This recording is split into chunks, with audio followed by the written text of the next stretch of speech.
जन्माद्यस्य यतोऽन्वयादितरतश्चार्थेष्वभिज्ञस्वराट् तेने ब्रह्महृदायादिकमये मुख्यं तियं सूरयः तेजो वारिमृदां यथा विनिमयो यत्र त्रिसर्गो मृषा धाम्ना स्वेन सदा निरस्तकुहकं सत्यं परं धीमहि। ओम स्वस्त्यस्तु सदा अशेषसन्मङ्गलानि भवन्तु। सम्यक् श्लोकैकश्रवणपठनमात्रेण वक्तुश्च श्रोतॄणां निखिलकलिकृतकल्मषापनोदनपटुतले श्रीमद्भागवते महापुराणे दशमस्कन्धे अद्य कथानुवादे सति किञ्चित् पूर्वकथानुवादः। दशमस्कन्धದಲ್ಲಿ ಕೃಷ್ಣಾವತಾರದ ಹಿನ್ನೆಲೆಯನ್ನ ನೋಡುವುದರ ಜೊತೆಗೆ ಭಗವಂತನ ಅವತಾರ ಪ್ರಸಂಗವನ್ನು ಕೂಡ ನಾವು ನೋಡಿದ್ವಿ. ಅವನು ಕಂಸ 8ನೇ ಮಗು ತನಗೆ ಮೃತ್ಯು ಆಗುತ್ತೆ ಅಂತ ನಿರೀಕ್ಷೆ ಮಾಡ್ತಾ ಇರ್ತಾನೆ. ನೋಡಿದ್ರೆ ಗಂಡು ಮಗು ಆಗೋ ಜಾಗದಲ್ಲಿ ಹೆಣ್ಣು ಮಗು ಆಗೋಗಿದೆ ಅಂತ ಅವನಿಗೆ ಆಶ್ಚರ್ಯ ಆಗುತ್ತೆ. ಯಾವುದಕ್ಕೂ ಇಲ್ಲಿ 8ನೇ ಮೃತ್ಯು ಅಂತ ಹೇಳಿದ್ದಾರೆ, ಗಂಡು ಹೆಣ್ಣು ಅಂತ ಏನು ಹೇಳಿಲ್ವಲ್ಲ, ಯಾವುದಕ್ಕೂ ಕೊಂದುಬಿಡೋಣ ಅಂತ ಹೇಳಿ ಆ ಹೆಣ್ಮಗುವನ್ನೇ ಕೊಲ್ಲುವಂತಹ ಪ್ರಯತ್ನ ಮಾಡಿದಾಗ ಕಂಸನ ಕೈಗಾರದಂತಹ ದುರ್ಗೆ ಆಕಾಶದಲ್ಲಿ ನಿಂತು ಇನ್ನು ಮೃತ್ಯು ಬೇರೆ ಕಡೆ ಇದ್ದಾನೆ ಸೂಚನೆ ಕೊಡ್ತಾಳೆ. ಇಷ್ಟು ನಾವು ನೋಡಿದ್ವಿ. ಇದಾದ್ಮೇಲೆ ಕಂಸ ಏನ್ ಮಾಡ್ತಾನೆ? ಕಂಸ ಈಗ ತನ್ನ ಮೃತ್ಯುವನ್ನು ಪರಿಹಾರ ಮಾಡಿಕೊಳ್ಳಿಕ್ಕೋಸ್ಕರವಾಗಿ ತನ್ನ ಕೈಯಾರೆ 8 ಜನ ಮಕ್ಕಳನ್ನ ಕೊಂದಿದ್ದಾನೆ. ಕೊನೆ ಮಗುವನ್ನು ಕೂಡ ಕೊಲ್ಲುವಂತಹ ಪ್ರಯತ್ನ ಮಾಡಿದ್ದಾನೆ. ಈಗ ಅವನು ಗೊತ್ತಾಗೋಯ್ತು ತಾನು ಮಾಡಿದ್ದ ತೀರ್ಮಾನ ತಪ್ಪು, ಇಷ್ಟು ಜನ ಮಕ್ಕಳಿಂದ ಕೊಂದ ಪಾಪ ಬಂತು ಅಂತ. ಅವನು ದೇವಕಿ ದೇವಿಯ ಕಾಲಿಗೆ ಬಿದ್ದು ಕ್ಷಮೆ ಕೇಳ್ತಾನೆ. ದೇವಕಿ ವಯಸ್ಸಿನಲ್ಲಿ ಕಂಸನಿಗಿಂತ ಚಿಕ್ಕವಳು, ತಂಗಿಯವಳು. ಅವಳ ಕಾಲಿಗೆ ಬೀಳ್ತಾನು, ಕಾಲಿಗೆ ಬಿದ್ದು ಕ್ಷಮೆ ಕೇಳ್ತಾನು. ನಾನು ಎಷ್ಟು ಕ್ರೂರವಾಗಿ ನಡ್ಕೊಂಡ್ಬಿಟ್ಟೆ. ರಾಕ್ಷಸರು ಹೇಗೆ ನರಮಾಂಸ ಭಕ್ಷಕರಾಗಿರ್ತಾರೋ ಅವರಿಗೆ ಕರುಣೆ ಅನ್ನೋದೇ ಇರೋದಿಲ್ವೋ ಅಷ್ಟು ಕ್ರೂರವಾಗಿ ನಾನು ನಡ್ಕೊಂಡೆ. ನನ್ನನ್ನು ನೀನು ಕ್ಷಮಿಸಬೇಕು. ದೈವಮಪ್ಯಗೃತಂ ಭಕ್ತಿ ನಮರ್ತ್ಯ ಏವ ಕೇವಲಂ. ಮನುಷ್ಯರು ಸುಳ್ಳು ಹೇಳ್ತಾರೆ ಎಲ್ಲ ಗೊತ್ತಿದೆ, ಆದ್ರೆ ದೇವರು ಸುಳ್ಳು ಹೇಳ್ಬಿಡ್ತಾರಲ್ಲ. ಅಶರೀರವಾಣಿ ಆಯ್ತು, ನೀನ್ 8ನೇ ಮಗು ಮೃತ್ಯು ಅಂತ ನೋಡಿದ್ರೆ ಮೃತ್ಯು ಇಲ್ಲ, ಬೇರೆ ಎಲ್ಲೋ ಇದೆ ಅಂತ ಹೇಳ್ತಾ ಇದ್ದಾರೆ. ನೋಡಿ, ದುರ್ಗಾದೇವಿ ನಿನ್ನ ಮೃತ್ಯು ಬೇರೆ ಎಲ್ಲೋ ಕಡೆ ಇದ್ದಾನೆ ಇಷ್ಟು ಮಾತ್ರ ಹೇಳ್ತಾಳೆ. ಆ ದೇವಕಿ ಮಗನಾಗಿ ಹುಟ್ಟಿದ್ನೋ ಇಲ್ವೋ ಯಾವ ವಿಚಾರನೂ ಹೇಳೋದೇ ಇಲ್ಲ ಅವನು.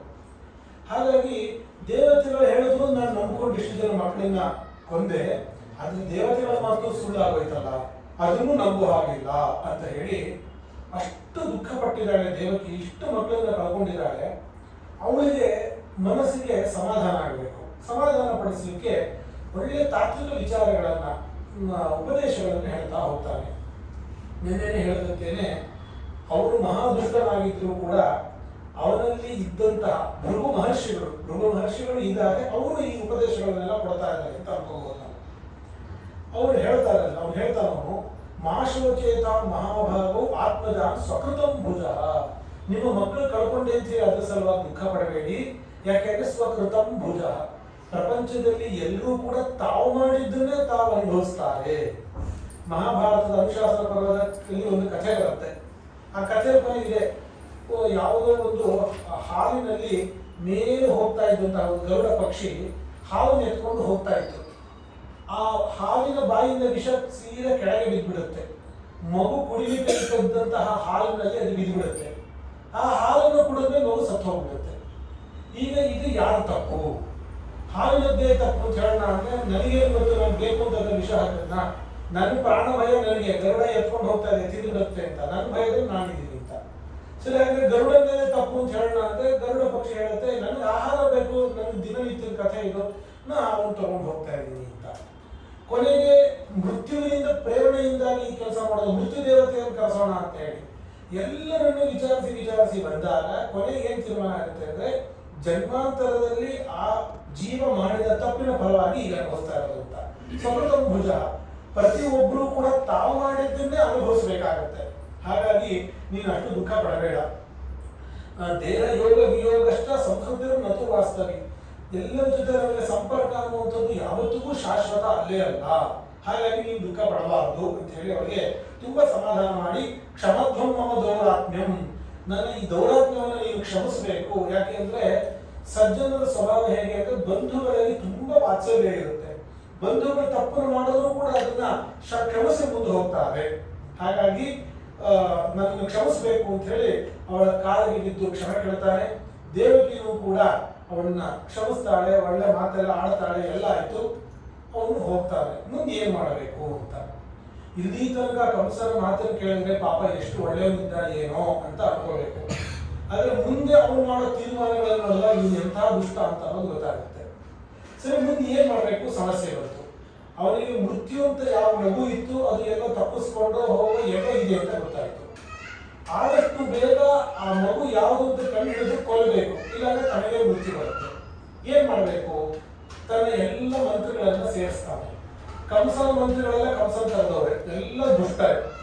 ಅವ್ರನ್ನೆಲ್ಲ ಸೇರಿಸಿ ಏನ್ ಮಾಡ್ಬೇಕು ಇವಾಗ ಅಂತ ಕೇಳ್ತಾನ ಅವನು. ಅವರು ಒಂದು ಉಪಾಯ ಹೇಳ್ತಾರೆ. ಬೇರೆ ಏನು ಉಪಾಯ ಇಲ್ಲ, ಒಂದು ಸರಳ ಉಪಾಯ. ಏನು ಅಂತಂದ್ರೆ 10 ದಿನದ ಒಳಗಿನ ಯಾವ ಮಕ್ಕಳಿದೆಯೋ ಅಥವಾ 1 ವರ್ಷ ನಿರ್ದಶಾಂಶ ಸ್ವಲ್ಪ ಕೆಲವು ದಿನಗಳು ದೊಡ್ಡದಾಗಿದ್ದು ಪರವಾಗಿಲ್ಲ, ಆ ಎಲ್ಲ ಮಕ್ಕಳನ್ನು ಕೊಂದುಬಿಡೋಣ. ಈಗಷ್ಟೇ ಹುಟ್ಟಿದ ಮಗು ತಪ್ಪಿಸ್ಕೊಂಡು ಹೋಗಿದೆ ಅಂತ ಆದ್ರೆ ಆ ಎಲ್ಲ ಮಕ್ಕಳನ್ನ ಕೊಂದಾಗ ಅದರ ಆ ಮಗನೂ ಕೂಡ ಸತ್ತು ಹೋಗುತ್ತೆ, ನೀವು ಮೃತ್ಯು ಪರಿಹಾರ ಆದಂತ ಆಗುತ್ತೆ. ಎಲ್ಲಾ ಮಕ್ಕಳನ್ನು ಕೊಲ್ಲೋದು ಅಂತಕ್ಕಂತಹ ಅತಿ ನೀಚವಾದಂತಹ ಕ್ರೂರವಾದಂತಹ ಸಲಹೆಯನ್ನ ಅವರು ಕೊಡ್ತಾರೆ. ಜೊತೆಗೆ ಹೇಳ್ತಾರೆ, ನೀನ್ ಯಾವುದಕ್ಕೂ ಹೆದರ್ಕೊಳ್ಳುವಂತಹ ಅವಶ್ಯಕತೆ ಇಲ್ಲ. ನೀನ್ ಯಾರಿಗಾಗಿ ಹೆದರ್ಬೇಕು? ದೇವತೆಗಳಿಗೆ ಏನು ಹೆದರೋ ಅವಶ್ಯಕತೆನೇ ಇಲ್ಲ. ನಿನಗೆ ಹೆದರಿ ದೇವತೆಗಳೆಲ್ಲರೂ ಕೂಡ ಓಡೋಗ್ಬೇಕಷ್ಟೇ. ದೇವತೆಗಳು ಯಾವತ್ತೂ ಕೂಡ ದೈತ್ಯರನ್ನೆಲ್ಲ ನೋಡಿ ಪಲಾಯನ ಮಾಡಿ ಹೋಗುವಂತವರು ಯುದ್ಧ ಮಾಡಲ್ಲ. ಬೇಕಾದಷ್ಟು ದೇವಾಸುರ ಯುದ್ಧ ಆಗಿದೆ, ಅಸುರರು ಪ್ರತಿವಾದಿ ಸೋತಿದ್ದಾರೆ. ಆದ್ರೂ ಅವನು ಹೇಳೋದು ಮಂತ್ರಿಗಳೆಲ್ಲ ದುಷ್ಟರು ಹೇಳುವಂಥದ್ದು. ಅವರು ಒಂದು ಉಪಾಯ ಹೇಳ್ತಾರೆ. ಇನ್ನೊಂದು ಉಪಾಯ ಏನು ಅಂತಂದ್ರೆ, ದೇವತೆಗಳು ಈಗಾಗಲೇ ಗೊತ್ತಾಗಿದೆ ನಾರದರಿಂದ ತಾನು ಅಸುರ ಸಂತತಿಯವನು, ಇವರೆಲ್ಲ ತನ್ನ ವಂಶದವರೇ ಆದ್ರೂ ಯಾದವರೆಲ್ಲರೂ ಕೂಡ ದೈವಾಂಶ ಸಂಭೂತರು, ಇವ್ರಿಗೂ ನಮಗೂ ಯಾವತ್ತೂ ಆಗಿ ಬರೋದಿಲ್ಲ. ಇದೆಲ್ಲ ವಿಚಾರ ಅವರಿಗೆ ನಾರದರಿಂದ ಈಗಾಗಲೇ ಗೊತ್ತಾಗಿರುವಂಥದ್ದು. ಯಾವುದೇ ಕಾರಣಕ್ಕೂ ದೈವಾಂಶ ಸಂಭೂತರಿಗೆ ಬಲ ಬರಬಾರದು. ಅವರು ಬಲಿಷ್ಠರಾದ್ರೆ ಒಂದಲ್ಲ ಒಂದು ದಿವಸ ತೊಂದರೆ ಕೊಡ್ತಾರೆ. ಅವರು ನಿರ್ಬಲರಾಗುವಂತೆ ಮಾಡಬೇಕು. ಏನ್ ಮಾಡಬೇಕು ಅಂತಂದ್ರೆ, ದೇವತೆಗಳೆಲ್ಲರಿಗೂ ಯಾವುದು ಬಲ ಇದೆ ಏನು ಅದನ್ನು ನೋಡಿ ಅವರಿಗೆ ಶಕ್ತಿಯ ಮೂಲ ಇದೆಯಲ್ವಾ ಅದನ್ನ ನಿಲ್ಲಿಸ್ಬಿಡ್ಬೇಕು. ಅವ್ರು ಏನ್ ತೀರ್ಮಾನ ಮಾಡ್ತಾರೆ ಅಂದ್ರೆ, ಮೂಲಂ ವಿಷ್ಣು ಹಿ ದೇವಾನ ಯತ್ರ ಧರ್ಮ ಸನಾತನ. ಎಲ್ಲ ಧರ್ಮ ಜಗತ್ತಿನಲ್ಲಿ ಉಳಿದಿದೆ ಅಂತಂದ್ರೆ ದೇವತೆಗಳಿರೋದ್ರಿಂದ ಆ ದೇವತೆಗಳಿಗೂ ಕೂಡ ಮೂಲನಾಗಿರುವಂತವನು ವಿಷ್ಣು ನಾರಾಯಣ. ಅವರೇ ಎಲ್ಲರಿಗೂ ರಕ್ಷಣೆ ಕೊಟ್ಟು ಇರುವಂತದ್ದು. ಇವರೆಲ್ಲರಿಗೂ ಬಲ ತುಂಬುತ್ತಾ ಇರುವಂತದ್ದು ಯಾರು ಅಂತಂದ್ರೆ ಈ ಬ್ರಾಹ್ಮಣರು. ಇವ್ರಿಗೆ ಕೆಲಸ ಹೇಗೆ ಅಂತಂದ್ರೆ, ಯಜ್ಞಗಳನ್ನು ಮಾಡ್ತಾರೆ, ಯಾಗಗಳು ಮಾಡೋದು, ಪೂಜೆಗಳನ್ನು ಮಾಡೋದು, ಆಹುತಿಯನ್ನು ಕೊಡೋದು, ಇದೆಲ್ಲದರಿಂದ ಅವರಿಗೆ ಚೆನ್ನಾಗಿ ಶಕ್ತಿ ಬರ್ತಾ ಇದೆ. ಹಾಗಾಗಿ ಯಜ್ಞ ಯಾಗಗಳು ನಿಂತು ಹೋಗ್ಬಿಡ್ಬೇಕು. ಎಲ್ಲೆಲ್ಲಿ ಯಜ್ಞಗಳು ನಡೆಯುತ್ತೋ ಅಲ್ಲೆಲ್ಲ ಹೋಗ್ಬೇಕು, ಅದನ್ನ ಕೆಡಿಸ್ಬೇಕು, ಅವರನ್ನ ಕೊಲ್ಲಬೇಕು. ಅವ್ರು ಮಾಡೋ ತೀರ್ಮಾನ ಅಂದ್ರೆ, ಬ್ರಹ್ಮವೋ ವಿಪ್ರ ತಪೋ ಯಜ್ಞ ಅಂದ್ರೆ ಹಸು ಇಲ್ಲದೇನೆ ಯಾವ ಯಾಗವೂ ಸತ್ಕರ್ಮ ಅನ್ನೋದು ಇಲ್ಲೇ ಇಲ್ಲ. ನೀವು ಏನೇ ಯಾಗ ಮಾಡಬೇಕಾದ್ರೂ ಕೂಡ ನಿಮ್ಗೆ ಗವ್ಯಗಳು ಅಂದ್ರೆ ಹಸುವಿನಿಂದ ಸಿಗುವಂತಹ ಎಲ್ಲ ಪದಾರ್ಥಗಳು, ಹಾಲು ಮೊಸರು ಬೆಣ್ಣೆ ತುಪ್ಪ ಏನಾಗಿರ್ಬೋದು, ಹಾಲು ಮೊಸರು ಬೇಕು, ತುಪ್ಪ ಬೇಕಾಗುತ್ತೆ, ಮತ್ತೆ ಗೋಣೆಯ ಗೋಮೂತ್ರ ಪ್ರತಿಯೊಂದು ಉಪಯೋಗಕ್ಕೆ ಬರುವಂಥದ್ದು. ಹಸುಗಳನ್ನು ಕೊಂಡ್ಬಿಡಬೇಕು. ಏನಾದರೂ ಹಸುವನ್ನು ಉಪಯೋಗಿಸೋದಿದ್ರೆ ಮನೆಯ ಹಾಲು ಕಾಫಿ ಟೀ ಇಷ್ಟೇ, ಇನ್ಯಾವುದಕ್ಕೂ ಹಸು ಉಪಯೋಗಿಸೋ ಹಂಗಿಲ್ಲ. ಹಸು ಇಟ್ಕೊಂಡು ಯಾಗ ಏನು ಮಾಡೋ ಹಂಗೆ ಇಲ್ಲ. ಎಲ್ಲಾದ್ರೂ ಯಜ್ಞ ಯಾಗ ನಡೀತಾ ಇದೆ ಅಂತಂದ್ರೆ ಅಲ್ಲಿ ಆಕ್ರಮಣ ಮಾಡಬೇಕು, ಅವ್ರನ್ನೆಲ್ಲ ಕೊಲ್ಲಬೇಕು, ಹಿಂಸೆ ಕೊಡಬೇಕು. ಹೀಗೆ ಮಾಡಿದ್ರೆ ನಿಂತು ಹೋಗ್ಬಿಡುತ್ತೆ. ವಿಪ್ರ ಗಾವಶ್ಚ ವೇದಾಶ್ಚ ತಪಸ್ಸತ್ಯಂ ದಮಶ್ರಮ ಶ್ರದ್ಧಾ ದಯಾ ತಿತಿಕ್ಷಾಶ್ಚ ಕೃತವಶ್ಚ ಹರೇಸ್ತನು.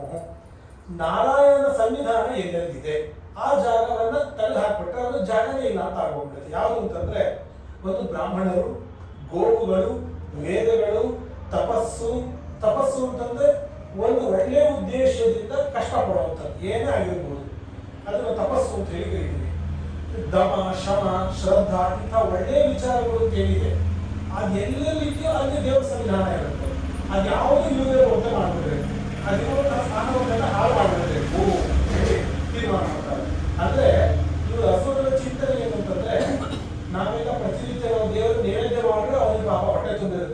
ನಾವೆಲ್ಲ ಪೂಜೆ ನಿಲ್ಲಿಸ್ಬಿಟ್ಟು ನೈವೇದ್ಯ ಮಾಡೋದು ಬಿಟ್ಬಿಟ್ರೆ ದೇವ್ರು ಹಶ್ವಾಗೋಗ್ಬಿಡುತ್ತೆ, ಸಮೇಲೆ ಆಗ್ಬಿಡ್ತಾನೆ. ಇವ್ರ ಯೋಚನೆ ಅದು.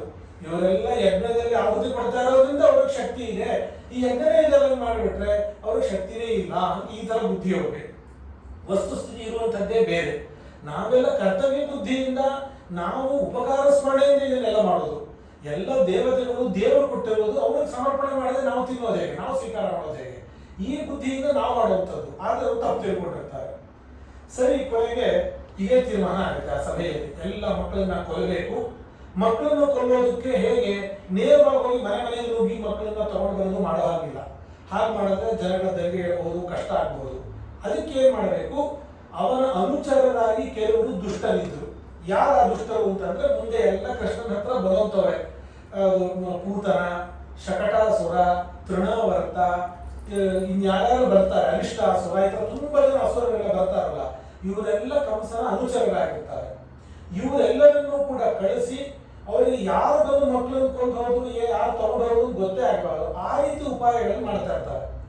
ಮುಂದೆ ಯಾರು ಇವರು ಕೃಷ್ಣನ ಹತ್ರ ಬರ್ತಾರಲ್ಲ, ಇದೇ ತರ ಬೇರೆ ಮಕ್ಕಳನ್ನು ಅದೇ ತರ ಬರ್ತಾ ಬಂದಿರುವಂತವ್ರು. ಹಾಗೆ ಹುಡುಕ್ತಾ ಹುಡುಕ್ತಾ ಕೃಷ್ಣನ ಹತ್ರ ಬಂದು ಕೃಷ್ಣನ ಕೈಯಲ್ಲಿ ಸಾಯ್ತಾ ಇರ್ತಾರೆ ಅವರೆಲ್ಲರೂ ಕೂಡ. ಹೀಗೆ ಉಪಾಯವನ್ನು ಮಾಡೋದು ತೀರ್ಮಾನ ಮಾಡಿ ಎಲ್ಲರೂ ಹಿಂಸೆ ಕೊಡುವಂಥದ್ದು, ಮಕ್ಕಳನ್ನ ಕೊಲ್ಲುವಂಥದ್ದು, ಈ ಕೆಲಸಕ್ಕೆ ಅವರು ತೊಡಗಿಬಿಡ್ತಾರೆ ಅವರು. ಆದ್ರೆ ಭಾಗವತದಲ್ಲಿ ಕೊನೆಗೆ ಅಧ್ಯಾಯದ ಕೊನೆಯಲ್ಲಿ ಹೇಳ್ತಾರೆ, ಯಾವುದೇ ಕಾರಣಕ್ಕೂ ದೈವ ಭಕ್ತರಿಗೆ ಹಿಂಸೆಯನ್ನು ಮಾಡಲೇಬಾರದು. ಏನ್ ಹಿಂಸೆ ಮಾಡೋದು ಏನಾಗುತ್ತೆ, ಅದರಿಂದ ನಾವು ಕಳ್ಕೊಳ್ಳುವಂಥದ್ದು ಏನೇನಿದೆ, ಆಯು ಶ್ರೇಯಂ ಯಶೋ ಧರ್ಮಂ ಲೋಕಾನ್ ಆಶಿಷ ಏವಚ ಹಂತಿ ಶ್ರೇಯಾಂಸಿ ಸರ್ವಾಣಿ ಪುಂಸೋ ಮಹದತಿಕ್ರಮ. ಮಹಾತ್ಮರನ್ನ ಮೀರೋದು, ಅವರಿಗೆ ತೊಂದರೆ ಕೊಡೋದು ಅಂತಂದ್ರೆ ಅದರಿಂದ ನಮ್ಮ ಆಯಸ್ಸು, ಸಂಪತ್ತು, ಕೀರ್ತಿ, ಗಳಿಸಿದಂತಹ ಪುಣ್ಯ ಎಲ್ಲವನ್ನು ನಾವು ಕಳ್ಕೊಂಡ್ಬಿಡಬೇಕಾಗುತ್ತೆ. ನಾವು ಪುಣ್ಯ ಸಂಪಾದನೆ ಮಾಡಲಿಕ್ಕೆ ಕಷ್ಟಪಡಬೇಕು, ಕಳ್ಕೊಳ್ಳೋದಕ್ಕೆ ಏನು ಕಷ್ಟಪಡೋ ಅವಶ್ಯಕತೆ ಇಲ್ಲ. ಯಯಾತಿ ಮಹಾರಾಜ ಅವನು ಸಂಸಾರದಲ್ಲೇ ತುಂಬಾ ಆಸಕ್ತನಾಗಿರ್ತಾನೆ. ಎಷ್ಟು ಮಟ್ಟಿಗೆ ಆಸಕ್ತಿ ಇರುತ್ತೆ ಅಂದ್ರೆ, ಅವನು ಮುದುಕನಾದ ಮೇಲೂ ಕೂಡ ತನ್ನ ಮಕ್ಕಳಲ್ಲಿ ಒಬ್ಬನ ಮಗನ ಯೌವನವನ್ನು ತಾನೇ ಪಡ್ಕೊಂಡು ಅವನು ಸಂಸಾರ ಸುಖವನ್ನು ಅನುಭವಿಸ್ತಾ ಇರ್ತಾನೆ. ಕೊನೆಗೆ ಅವನು ವೈರಾಗ್ಯ ಬಂದು ಎಲ್ಲ ವಾರ್ಧಕ್ಯವನ್ನು ವಾಪಸ್ ಸ್ವೀಕಾರ ಮಾಡಿ ಕಾಡು ಹೋಗಿ ತಪಸ್ಸನ್ನು ಮಾಡ್ತಾನೆ. ಎಷ್ಟೋ ಸಾವಿರ ವರ್ಷಗಳ ಕಾಲ ಅವನು ತಪಸ್ಸನ್ನು ಮಾಡ್ತಾನೆ. ಎಂಥ ಘೋರವಾದ ತಪಸ್ಸನ್ನು ಮಾಡ್ತಾನೆ ಅಂದ್ರೆ, ಅವನು ಎಷ್ಟು ಪುಣ್ಯವನ್ನು ಗಳಿಸಿರ್ತಾನೆ ಅಂದ್ರೆ, ಒಂದು ಮನ್ವಂತರಗಳ ಕಾಲ ಪೂರ್ಣವಾಗಿ ಸ್ವರ್ಗದಲ್ಲಿ ಇರಬೇಕು. ಸ್ವರ್ಗದಲ್ಲಿ ಒಂದು ದಿವಸ ಇರಲಿಕ್ಕೆ ಎಷ್ಟು ಪುಣ್ಯ ಬೇಕು ನಮಗೆ, ಅಂಥದ್ರಲ್ಲಿ ಒಂದು ಮನ್ವಂತರಗಳ ಕಾಲ ಆರಾಮವಾಗಿ ಸ್ವರ್ಗದಲ್ಲಿ ಇರಬಹುದು. ಅಷ್ಟು ಪುಣ್ಯ ರಾಶಿಯನ್ನ ಗಳಿಸಿರ್ತಾರೆ ತಪಸ್ಸನ್ನು ಮಾಡಿ, ಸಾವಿರಾರು ವರ್ಷಗಳ ಕಾಲ ತಪಸ್ಸನ್ನು ಮಾಡಿ ಸ್ವರ್ಗಕ್ಕೆ ಹೋಗಿರ್ತಾರೆ. ಸ್ವರ್ಗದಲ್ಲಿ ಆರಾಮಾಗಿ ದೇವತೆಗಳ ಜೊತೆ ವಿಹಾರ ಮಾಡಿಕೊಂಡು ಚೆನ್ನಾಗಿ ಇರ್ತಾರೆ. ದೇವತೆಗಳ ಜೊತೆ ಅವನು ಆಟ ಆಡ್ತಾ ಇರ್ತಾರೆ. ಆಟ ಆಡ್ತಾ ಇರುವಾಗ ಇಂದ್ರ ಕೇಳ್ತಾನೆ, ನೀನು ಭೂಲೋಕದಲ್ಲಿ ಬಂದಿದ್ಯಪ್ಪ, ಬೇಕಾದಷ್ಟು ಜನನ ನೀನು ನೋಡಿದ್ಯಾ, ಬಹಳ ತಪಸ್ಸು ಮಾಡೋದಂಥವ್ರು ಯಾರಿದ್ದಾರೆ ಭೂಲೋಕದಲ್ಲಿ, ತುಂಬಾ ತಪಸ್ಸು ಮಾಡಿರ್ಬೇಕು, ಅಂತ ವ್ಯಕ್ತಿ ಯಾರಿದ್ದಾರೆ ಅಂತಂದಾಗ ಅವನು ಇನ್ಯಾರು, ನಾನೇ, ನನ್ ಬಿಟ್ಟು ಇನ್ಯಾರಿದ್ದಾರೆ, ನಂತರ ತಪಸ್ಸು ಮಾಡೋದು ಯಾರು ಇಲ್ಲೇ ಇಲ್ಲ ಅಂತಾನೆ. ತಕ್ಷಣ ಇಂದ್ರ ಅವನು ಹಿಡಿದು ತಳ್ಬಿಡ್ತಾನೆ, ನೀನು ಸ್ವರ್ಗಲೋಕದಲ್ಲಿ ಇರ್ಲಿಕ್ಕೆ ಲಾಯಕ್ಕಿಲ್ಲ. ಯಾಕೆ ಅಂದ್ರೆ ಒಂದು ಮನ್ವಂತರ ಇರ್ಲಿಕ್ಕೆ ಗಳಿಸಿದ್ದಂತಹ ಪುಣ್ಯ ಅಷ್ಟು ಖಾಲಿ ಆಗೋಯ್ತು. ಒಂದೇ ಒಂದು ಅಹಂಕಾರವನ್ನು ತೋರಿಸಿದ್ರಿಂದ ಇಳಿ ನೀನು ಅಂತ ತಳ್ಬಿಡ್ತಾರಲ್ಲ. ಕೊನೆಗೊಂದು ಬೀಳುವಂತಹ ಸಂದರ್ಭದಲ್ಲಿ ಅಷ್ಟಕರು ಅಂತ ಇರ್ತಾರೆ, ಅವರು ವಂಶದವರೇ, ಅವರೇ ಅವನ ಆಕಾಶದಲ್ಲಿ ನಿಲ್ಲಿಸಿ ತಮ್ಮ ಪುಣ್ಯವನ್ನು ಧಾರೆ ಎದ್ದು ವಾಪಸ್ ಅವನು ಕಳಿಸ್ತಾರೆ ಅಂತ ಹೇಳಿ ಬರುತ್ತೆ. ಹಾಗಾಗಿ ನಾವು ಗಳಿಸಿದಂತಹ ಪುಣ್ಯವನ್ನು ಕಳ್ಕೊಳ್ಳಿಕ್ಕೆ ಏನ್ ಜಾಸ್ತಿ ಕಷ್ಟಪಡೋ ಅವಶ್ಯಕತೆ ಇಲ್ಲ. ದೊಡ್ಡವರಿಗೆ ಅವಮಾನ ಮಾಡಿ ತೊಂದರೆ ಕೊಟ್ಟು ಮಾಡಿಬಿಟ್ರೆ ಬೇಕಾದಷ್ಟು, ಅಷ್ಟರಿಂದಲೇ ಎಲ್ಲ ಪುಣ್ಯವನ್ನು ಕಳ್ಕೊಳ್ಬಹುದು. ಹಾಗಾಗಿ ದೊಡ್ಡವರ ವಿಷಯಗಳು ತುಂಬಾ ಎಚ್ಚರಿಕೆಯಿಂದ ಹುಷಾರಾಗಿ ನಡ್ಕೊಳ್ಬೇಕು ಅಂತ ಹೇಳಿ ಗೊತ್ತಾಗುತ್ತೆ. ಇಂತಹ ಕ್ರೂರ ಕರ್ಮದಲ್ಲಿ ಅವರೆಲ್ಲರೂ ಕೂಡ ನಿಯುಕ್ತರಾಗ್ತಾರೆ, ಅದನ್ನು ಮಾಡಬೇಕು ಅಂತ ಹೇಳಿ ತೀರ್ಮಾನ ಮಾಡ್ತಾರೆ. ಇದೆಲ್ಲ ಆದ ಸಂದರ್ಭದಲ್ಲಿ ಈಗ ಇಲ್ಲಿ ಕೃಷ್ಣ ಈ ಯಮುನಾ ನದಿಯ ಆ ಭಾಗದಲ್ಲಿ ಇವರೆಲ್ಲರೂ ನಂದಗೋಪ ಎಲ್ಲ ಎಲ್ಲಿದ್ದಾರೆ ಅಲ್ಲಿ ಕೃಷ್ಣ ಹುಟ್ಟಿದ್ದಾನೆ.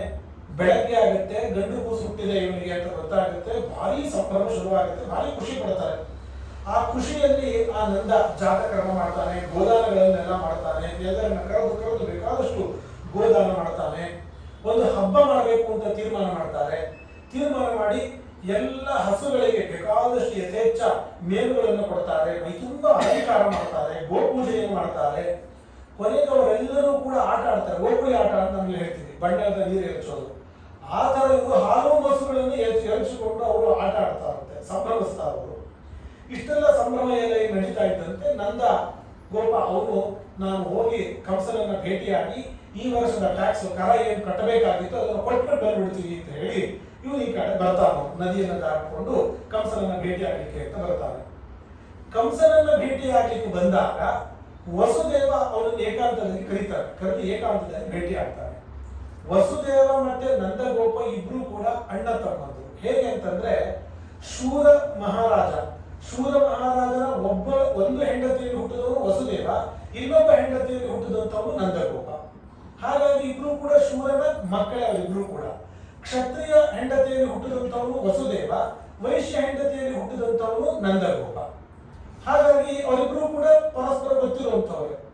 ನಾವು ಅನೇಕ ಪುರಾಣಗಳನ್ನೆಲ್ಲ ಅವಲೋಕನ ಮಾಡೋದು ಗೊತ್ತಾಗೋದು ಏನು ಅಂತಂದ್ರೆ, ಹೀಗೆ ಏನು ಮಕ್ಕಳನ್ನು ಅದರ ಬದಲು ಮಾಡಿದ್ದಾರೆ ಅದು ವಸುದೇವನಿಗೆ ದೇವಕಿಯರಿಗೆ ಹೇಗೆ ಗೊತ್ತಿರುತ್ತೋ ವಸುದೇವ ದೇವಕಿಯರಿಗೆ, ಹಾಗೆ ನಂದಗೋಪನಿಗೂ ಕೂಡ ಗೊತ್ತಿರುತ್ತೆ. ನಂದಗೋಪನಿಗೂ ಕೂಡ ಈ ವಿಚಾರ ಎಲ್ಲ ಹೇಳಿರ್ತಾರೆ, ಹೇಳಿ ಮಾತಾಡ್ಕೊಂಡು ಅವರು ಬದಲಾಯಿಸ್ಕೊಂಡಿರ್ತಾರೆ ಅಂತ ಪುರಾಣ ಅಂತದ್ದು ಸ್ಪಷ್ಟವಾಗಿದೆ. ಅಲ್ಲೆಲ್ಲ ಇನ್ನು ಹೇಗಿದೆ ಅಂತಂದ್ರೆ ತನ್ನ ಹೆಣ್ಮಗುವನ್ನು ಕೊಟ್ಟು ಗಂಡು ಮಗುವನ್ನು ತಗೊಂಡ, ಬದಲಾಯಿಸಿಕೊಂಡಂತೆ ಅಂತ ತುಂಬಾ ಸ್ಪಷ್ಟವಾಗಿ ಇದೆ. ಬಂದಾಗ ಪರಸ್ಪರ ಮಾತುಗಳನ್ನು ಆಡ್ಕೊಳ್ತಾರೆ. ಮುಂಚೆ ಎಷ್ಟು ಹುಷಾರಾಗಿರ್ತಾರೆ ಅಂತಂದ್ರೆ ಯಾವುದೇ ಕಾರಣಕ್ಕೂ ಅಪ್ಪಿತಪ್ಪಿನೂ ಕೂಡ ಹೊರಗೆ ಈ ವಿಚಾರ ಹೋಗಬಾರದು. ಹೊರಗೆ ಹೋಯ್ತು ಅಂತಂದ್ರೆ ಕಂಸನ ವಿಚಾರ ಗೊತ್ತಾಯ್ತು ಅಂದ್ರೆ ಆ ಮಗುವನ್ನು ಕೊಲ್ಲುವಂತಹ ಪ್ರಯತ್ನ ಮಾಡ್ತಾನೆ. ತುಂಬಾ ಎಚ್ಚರಿಕೆಯಲ್ಲಿ ಇರ್ತಾರೆ. ಇಲ್ಲಿ ಪರಸ್ಪರ ಮಾತಾಡಿಕೊಳ್ಳುವಾಗಲೂ ಕೂಡ ಹೇಗೆ ಮಾತಾಡ್ಕೊಳ್ತಾರೆ ಅಂತಂದ್ರೆ, ನನ್ನ ಮಗ ಕೃಷ್ಣ ಹೇಗಿದ್ದಾನೆ, ನನ್ನ ಮಗು ಕೂಸು ಹೇಗಿದೆ ಅದನ್ನೇನು ಹೇಳೋದೇ ಇಲ್ಲ ಅವರು. ನಿನಗೆ ಒಂದು ಕೂಸು ಹುಟ್ಟಿದೆಯಲ್ಲಪ್ಪ, ನಿಮ್ಮ ಮನೆಯಲ್ಲಿ ಇದ್ದರೆ ಹೇಗಿದೆ, ಬಲರಾಮ ಹೇಗಿದ್ದಾರೆ, ಬಲರಾಮ ಮಾತ್ರ ಬ್ಯಾಬಿಟ್ ಕೇಳ್ತಾರೆ, ಆ ವಿಷಯದಲ್ಲಿ ಸಮಸ್ಯೆ ಇಲ್ಲ ಇಲ್ಲ. ಈ ತರ ಪರಸ್ಪರ ಮಾತಾಡ್ಕೊಳ್ತಾರೆ. ಅವಾಗ ವಸುದೇವ ಹೇಳ್ತಾರೆ, ನೈಕತ್ರ ಪ್ರಿಯ ಸಂವಾಸ ಸುರದಾಂ ಚಿತ್ರಕರ್ಮಣ. ದೇವರು ಹೇಗೆ ಮಾಡಿಟ್ಟಿದ್ದಾನೆ ಅಂತಂದ್ರೆ, ತುಂಬಾ ಇಷ್ಟಪಡುವಂಥವ್ರು ಯಾವತ್ತೂ ಆರಾಮಾಗಿ ಸಂತೋಷವಾಗಿ ಜೊತೆಯಲ್ಲಿ ಇರ್ಲಿಕ್ಕೆ ಆಗೋದಿಲ್ಲ. ದೀರ್ಘಕಾಲವಾಗಿ ಇವರನ್ನು ತುಂಬಾ ಬೇಕಾದವರಪ್ಪ ಜೊತೆ ಆರಾಮಾಗಿ ಇರೋಣ ಅಂತ ಇರಕ್ಕೆ ಆಗೋದಿಲ್ಲ. ಯಾಕೆಂದ್ರೆ ಚಿತ್ರಕರ್ಮಣ, ಅವ್ರು ಮಾಡಿರುವಂತಹ ಕರ್ಮಗಳು ಆ ರೀತಿಯಾಗಿ ಇರುತ್ತೆ. ಆ ತರ ಆಗ್ಬಿಡುತ್ತೆ. ನಿಮ್ಮಂತ ಬಂಧುಗಳು, ನನ್ನ ತಮ್ಮ ಎಷ್ಟು ಪ್ರೀತಿ ತೋರಿಸ್ಬೇಕು, ನಿಮ್ಮ ಜೊತೆಗೂ ಕೂಡ ನಾವು ಇರ್ಲಿಕ್ಕೆ ಆಗೋದಿಲ್ಲ. ಅವನು ಇಂಡೈರೆಕ್ಟ್ ಆಗಿ ಎಷ್ಟು ಮಕ್ಕಳನ್ನು ನಾನು ಕಳ್ಕೊಂಡೆ ಅಂತ ಅನ್ನೋದನ್ನ ಅವನು ಸೂಚ್ಯವಾಗಿ ಹೇಳ್ತಾ ಇದ್ದಾರೆ. ಅವನು ಹೇಳ್ತಾ, ನನ್ನ ಮಗ ಬಲರಾಮ ಹೇಗಿದ್ದಾನೆ, ತಾಯಿ ಜೊತೆಗೆ ನಂದವರ ಜೊತೆಲಿ ತುಂಬಾ ಚೆನ್ನಾಗಿ ಆರಾಮಾಗಿ ಇದ್ದಾರಲ್ವಾ ಅಂತ ಹೇಳಿ ಅದನ್ನೆಲ್ಲ ಪ್ರಶ್ನೆ ಮಾಡ್ತಾನೆ.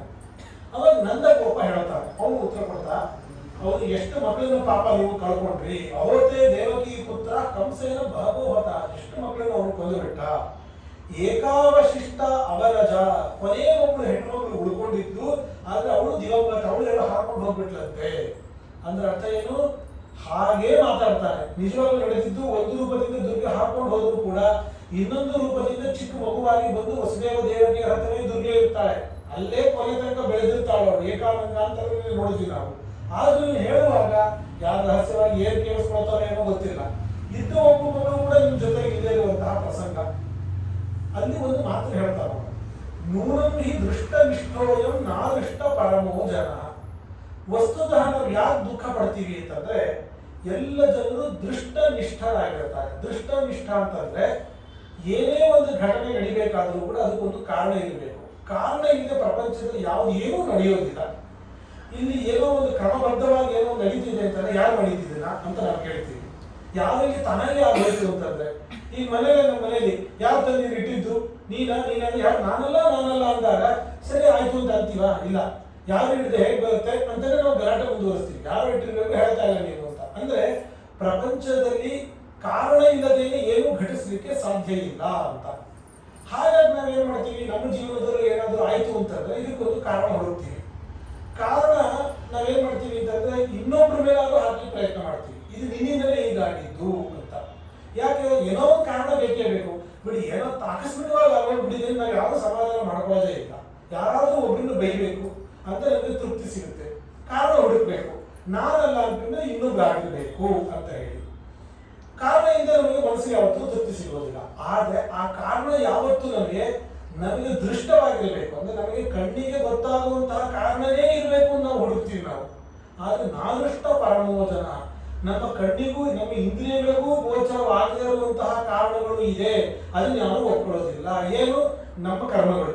ನಾನು ಏನೇನು ತಪ್ಪುಗಳನ್ನು ಮಾಡಿದ್ದೀನೋ, ಏನು ಮಾಡಿದ್ದೀನೋ, ಹಿಂದಿನ ಜನ್ಮದ ಬಿಡೋಣ, ಈ ಜನ್ಮದಲ್ಲೇ ಚಿಕ್ಕವರಾಗಿದ್ದಾಗ ಏನೇನ್ ಮಾಡಿರ್ತೀವಿ ಅದನ್ನ ವಾಪಸ್ ನಮ್ಮ ಮಕ್ಕಳು ಮಾಡ್ತಾ ಹೋಗ್ತಾರೆ. ಅವಾಗ ನಾವು ಅನುಭವಿಸುವಾಗ ನಾವು ಮಕ್ಕಳಿಗೆ ಬೈತಾ ಹೋಗ್ತೀವಿ.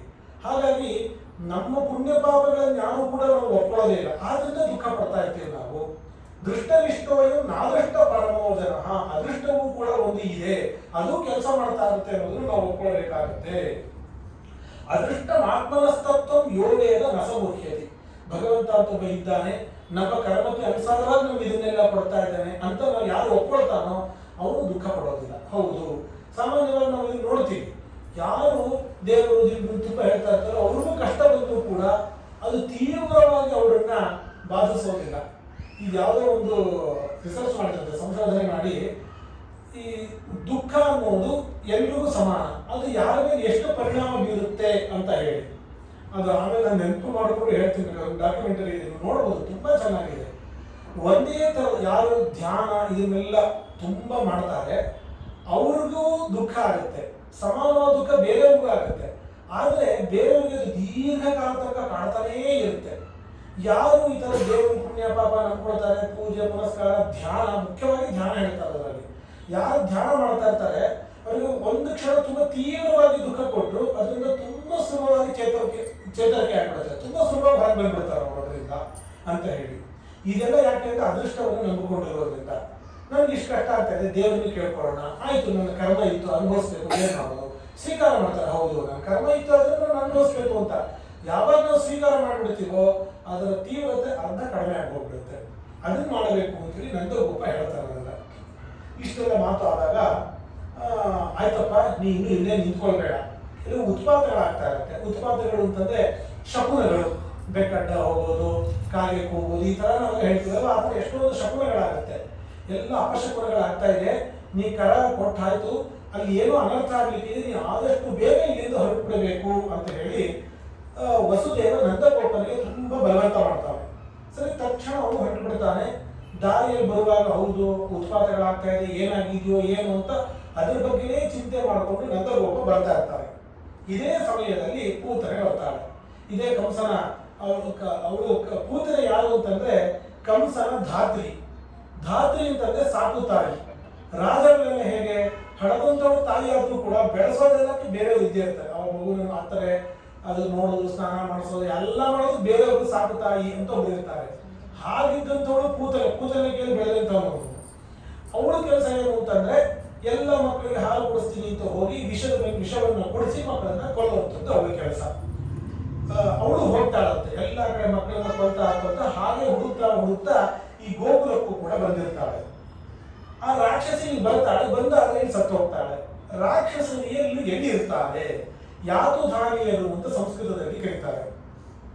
ಎಲ್ಲಿ ರಾಕ್ಷಸಿಯರು ಇರ್ತಾರೆ, ರಾಕ್ಷಸರು ಅಥವಾ ರಾಕ್ಷಸರು ಎಲ್ಲಿ ಇರ್ತಾರೆ ಅಂತಂದ್ರೆ ಭಾಗವತ ಹೇಳುತ್ತೆ, ನಯತ್ರ ಶ್ರವಣಾದೀನಿ ರಕ್ಷೋಜ್ಞಾನಿ ಸ್ವಕರ್ಮಸು ಕುರುವಂತಿ ಸಾತ್ವತಾಂ ಭಕ್ತು ಯಾತುಧಾನ್ಯಶ್ಚ ತತ್ರಹಿ.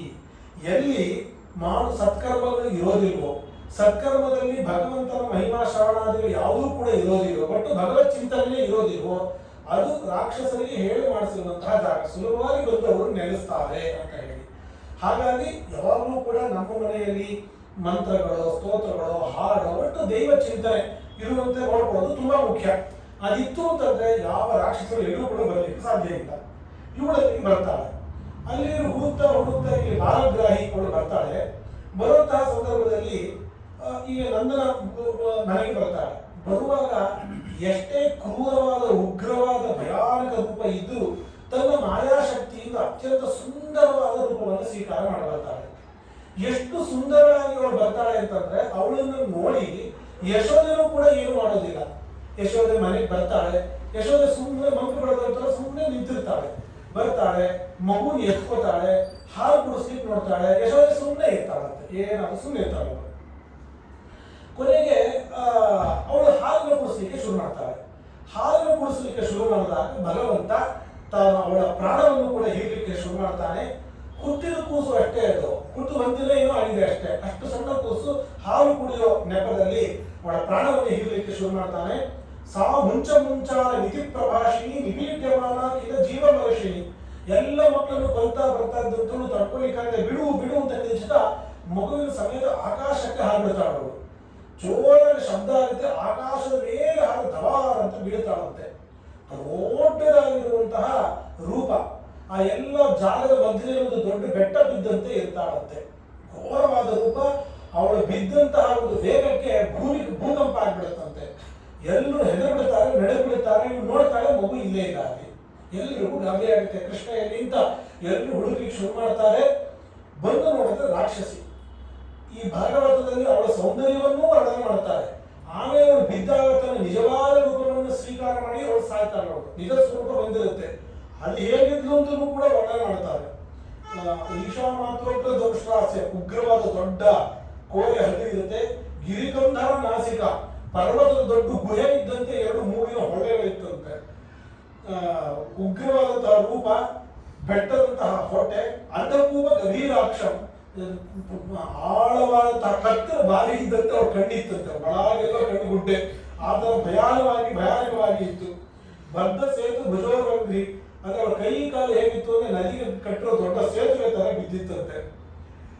ಶೂನ್ಯತೋರೆ ಹೃದೋದರ, ಖಾಲಿ ಇದ್ರೆ ಒಣಗಿರುವಂತಹ ಕೆರೆ ಅಂತ ಅವಳ ಹೊಕ್ಕಳು ಇತ್ತು ಅಂತ ಹೇಳಿ ಈಗ ಅದನ್ನೆಲ್ಲ ವರ್ಣನೆ ಮಾಡ್ತಾರೆ. ಅಷ್ಟು ಭಯಾನಕ ರೂಪ ತಗೊಂಡು ಅವ್ರಿಗೆ ಇಟ್ಬಿಟ್ಟಿದ್ದಾರೆ. ನೋಡಿದ್ರೆ ಕೃಷ್ಣ ಎಲ್ಲಿಂದ ನೋಡಿದ್ರೆ ಅಲ್ಲಿ ಅವಳ ಮೈ ಮೇಲೆ ಕೃಷ್ಣ ಇದ್ದಾನೆ. ಕೃಷ್ಣನಿಗೆ ಮಾತ್ರ ಏನೂ ಆಗಿಲ್ಲ. ಕೊನೆಗೆ ಅವಳ ಮೈ ಮೇಲೆ ಬೆಟ್ಟ ಹತ್ತದಂತೆ ಪರ್ವತಾರೋಹಣ ಮಾಡಿ ಕೊನೆ ಕೃಷ್ಣ ಕರ್ಕೊಂಡು ಬರ್ಬೇಕಾಯ್ತು ಎಲ್ಲರೂ ಕೂಡ. ಅಷ್ಟು ಭಯಾನಕ ರೂಪದಿಂದ ಇವರು ಬಿದ್ದಿದ್ದಾಳೆ. ಎಲ್ರಿಗೂ ಗಾಬರಿ ಆಗೋಯ್ತು.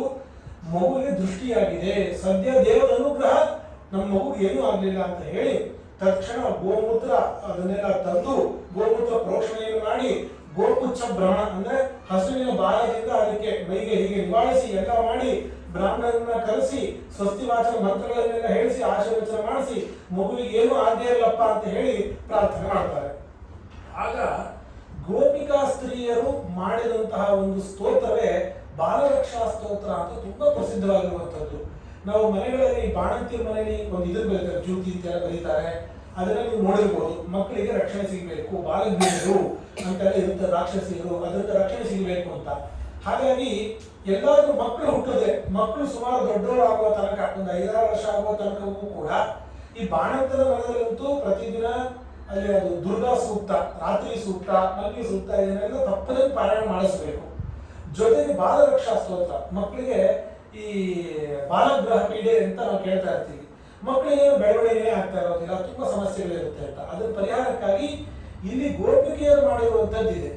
ಹೇಗೆ ನಾರಾಯಣ ವರ್ಮನು ಒಂದೊಂದು ಅವಯವಗಳನ್ನ ಭಗವಂತನ ಒಂದೊಂದು ರೂಪ ಕಾಪಾಡಲಿ ಅಂತ ಇಲ್ಲಿ ಈ ಮಗುವಿನ ಈ ರೀತಿಯಲ್ಲಿ ಭಗವಂತನ ಇಂತಿಂತ ರೂಪಗಳಿರುತ್ತವೆ. ಭಗವಂತನ ಈ ರೂಪ ಅವನ ತಲೆಯನ್ನು ಕಾಪಾಡಲಿ, ಕಾಲನ್ನು ಕಾಪಾಡಲಿ, ದೃಷ್ಟ ಭಯಗಳು ಅದೃಷ್ಟ ಭಯಗಳು ಎಲ್ಲದರಿಂದ ರಕ್ಷಣೆ ಸಿಗಲಿ. ಅದನ್ನೆಲ್ಲ ನೀವು ಶ್ಲೋಕಗಳನ್ನೆಲ್ಲ ನೋಡಿದ್ರೆ ಗೊತ್ತಾಗುತ್ತೆ. ಡಾಕಿನ್ಯೋ ಯಾದುದಾನ್ಯಶ್ಚ ಕೂಷ್ಮಾಂಡ ಯೇ ಅಭಗಗ್ರಹ ಭೂತ ಪ್ರೇತ ಪಿಶಾಚಾಶ್ಚ ಯಕ್ಷರಕ್ಷೋ ವಿನಾಯಕಃ ಕೋಟರ ರೇವತಿ ಜ್ಯೇಷ್ಠ ಪೂತನ ಮಾತೃಗಾದಯ, ಇದೆಲ್ಲದರಿಂದ ರಕ್ಷಣೆ ಸಿಗಲಿ ಅಂತ ಹೇಳಿ ಗೋಮಯಗಳಿಂದ ಅದನ್ನ ಲೇಪನೆ ಮಾಡ್ತಾ ಅದನ್ನ ಸ್ತೋತ್ರ ಮಾಡ್ತಾರೆ. ಹಾಗಾಗಿ ಚಿಕ್ಕ ಮಕ್ಕಳಿದ್ದಂತಹ ಮನೆಯಲ್ಲಿ ಈ ಗೋಪೀಕೃತವಾದಂತಹ ಬಾಲರಕ್ಷಾ ಸ್ತೋತ್ರ ಖಂಡಿತವಾಗಿ ತಪ್ಪದಂಗೆ ಪಾರಾಯಣ ಮಾಡಬೇಕು. ಈ ಒಂದು ಬಾಲರಕ್ಷಾ ಸ್ತೋತ್ರವನ್ನು ಪಠನೆ ಮಾಡ್ತಾ ರಕ್ಷಣೆಯನ್ನ ಪ್ರಾರ್ಥನೆ ಮಾಡ್ತಾರೆ. ನಂದಗೋಪ ಬರೋಷ್ಟೊಳಗೆ ಇದೆಲ್ಲ ನಡೆದೋಗ್ಬಿಟ್ಟಿದೆ. ಅವನಿಗೆ ಗಾಬರಿ ಆಗುತ್ತೆ, ಗೊತ್ತಾಗುತ್ತೆ. ಕೊನೆಗೆ ಇಷ್ಟು ದೊಡ್ಡ ದೇಹ ಬಿದ್ದುಬಿಟ್ಟಿದೆ, ಏನ್ ಮಾಡ್ಬೇಕು ಇದನ್ನ ಇವಾಗ?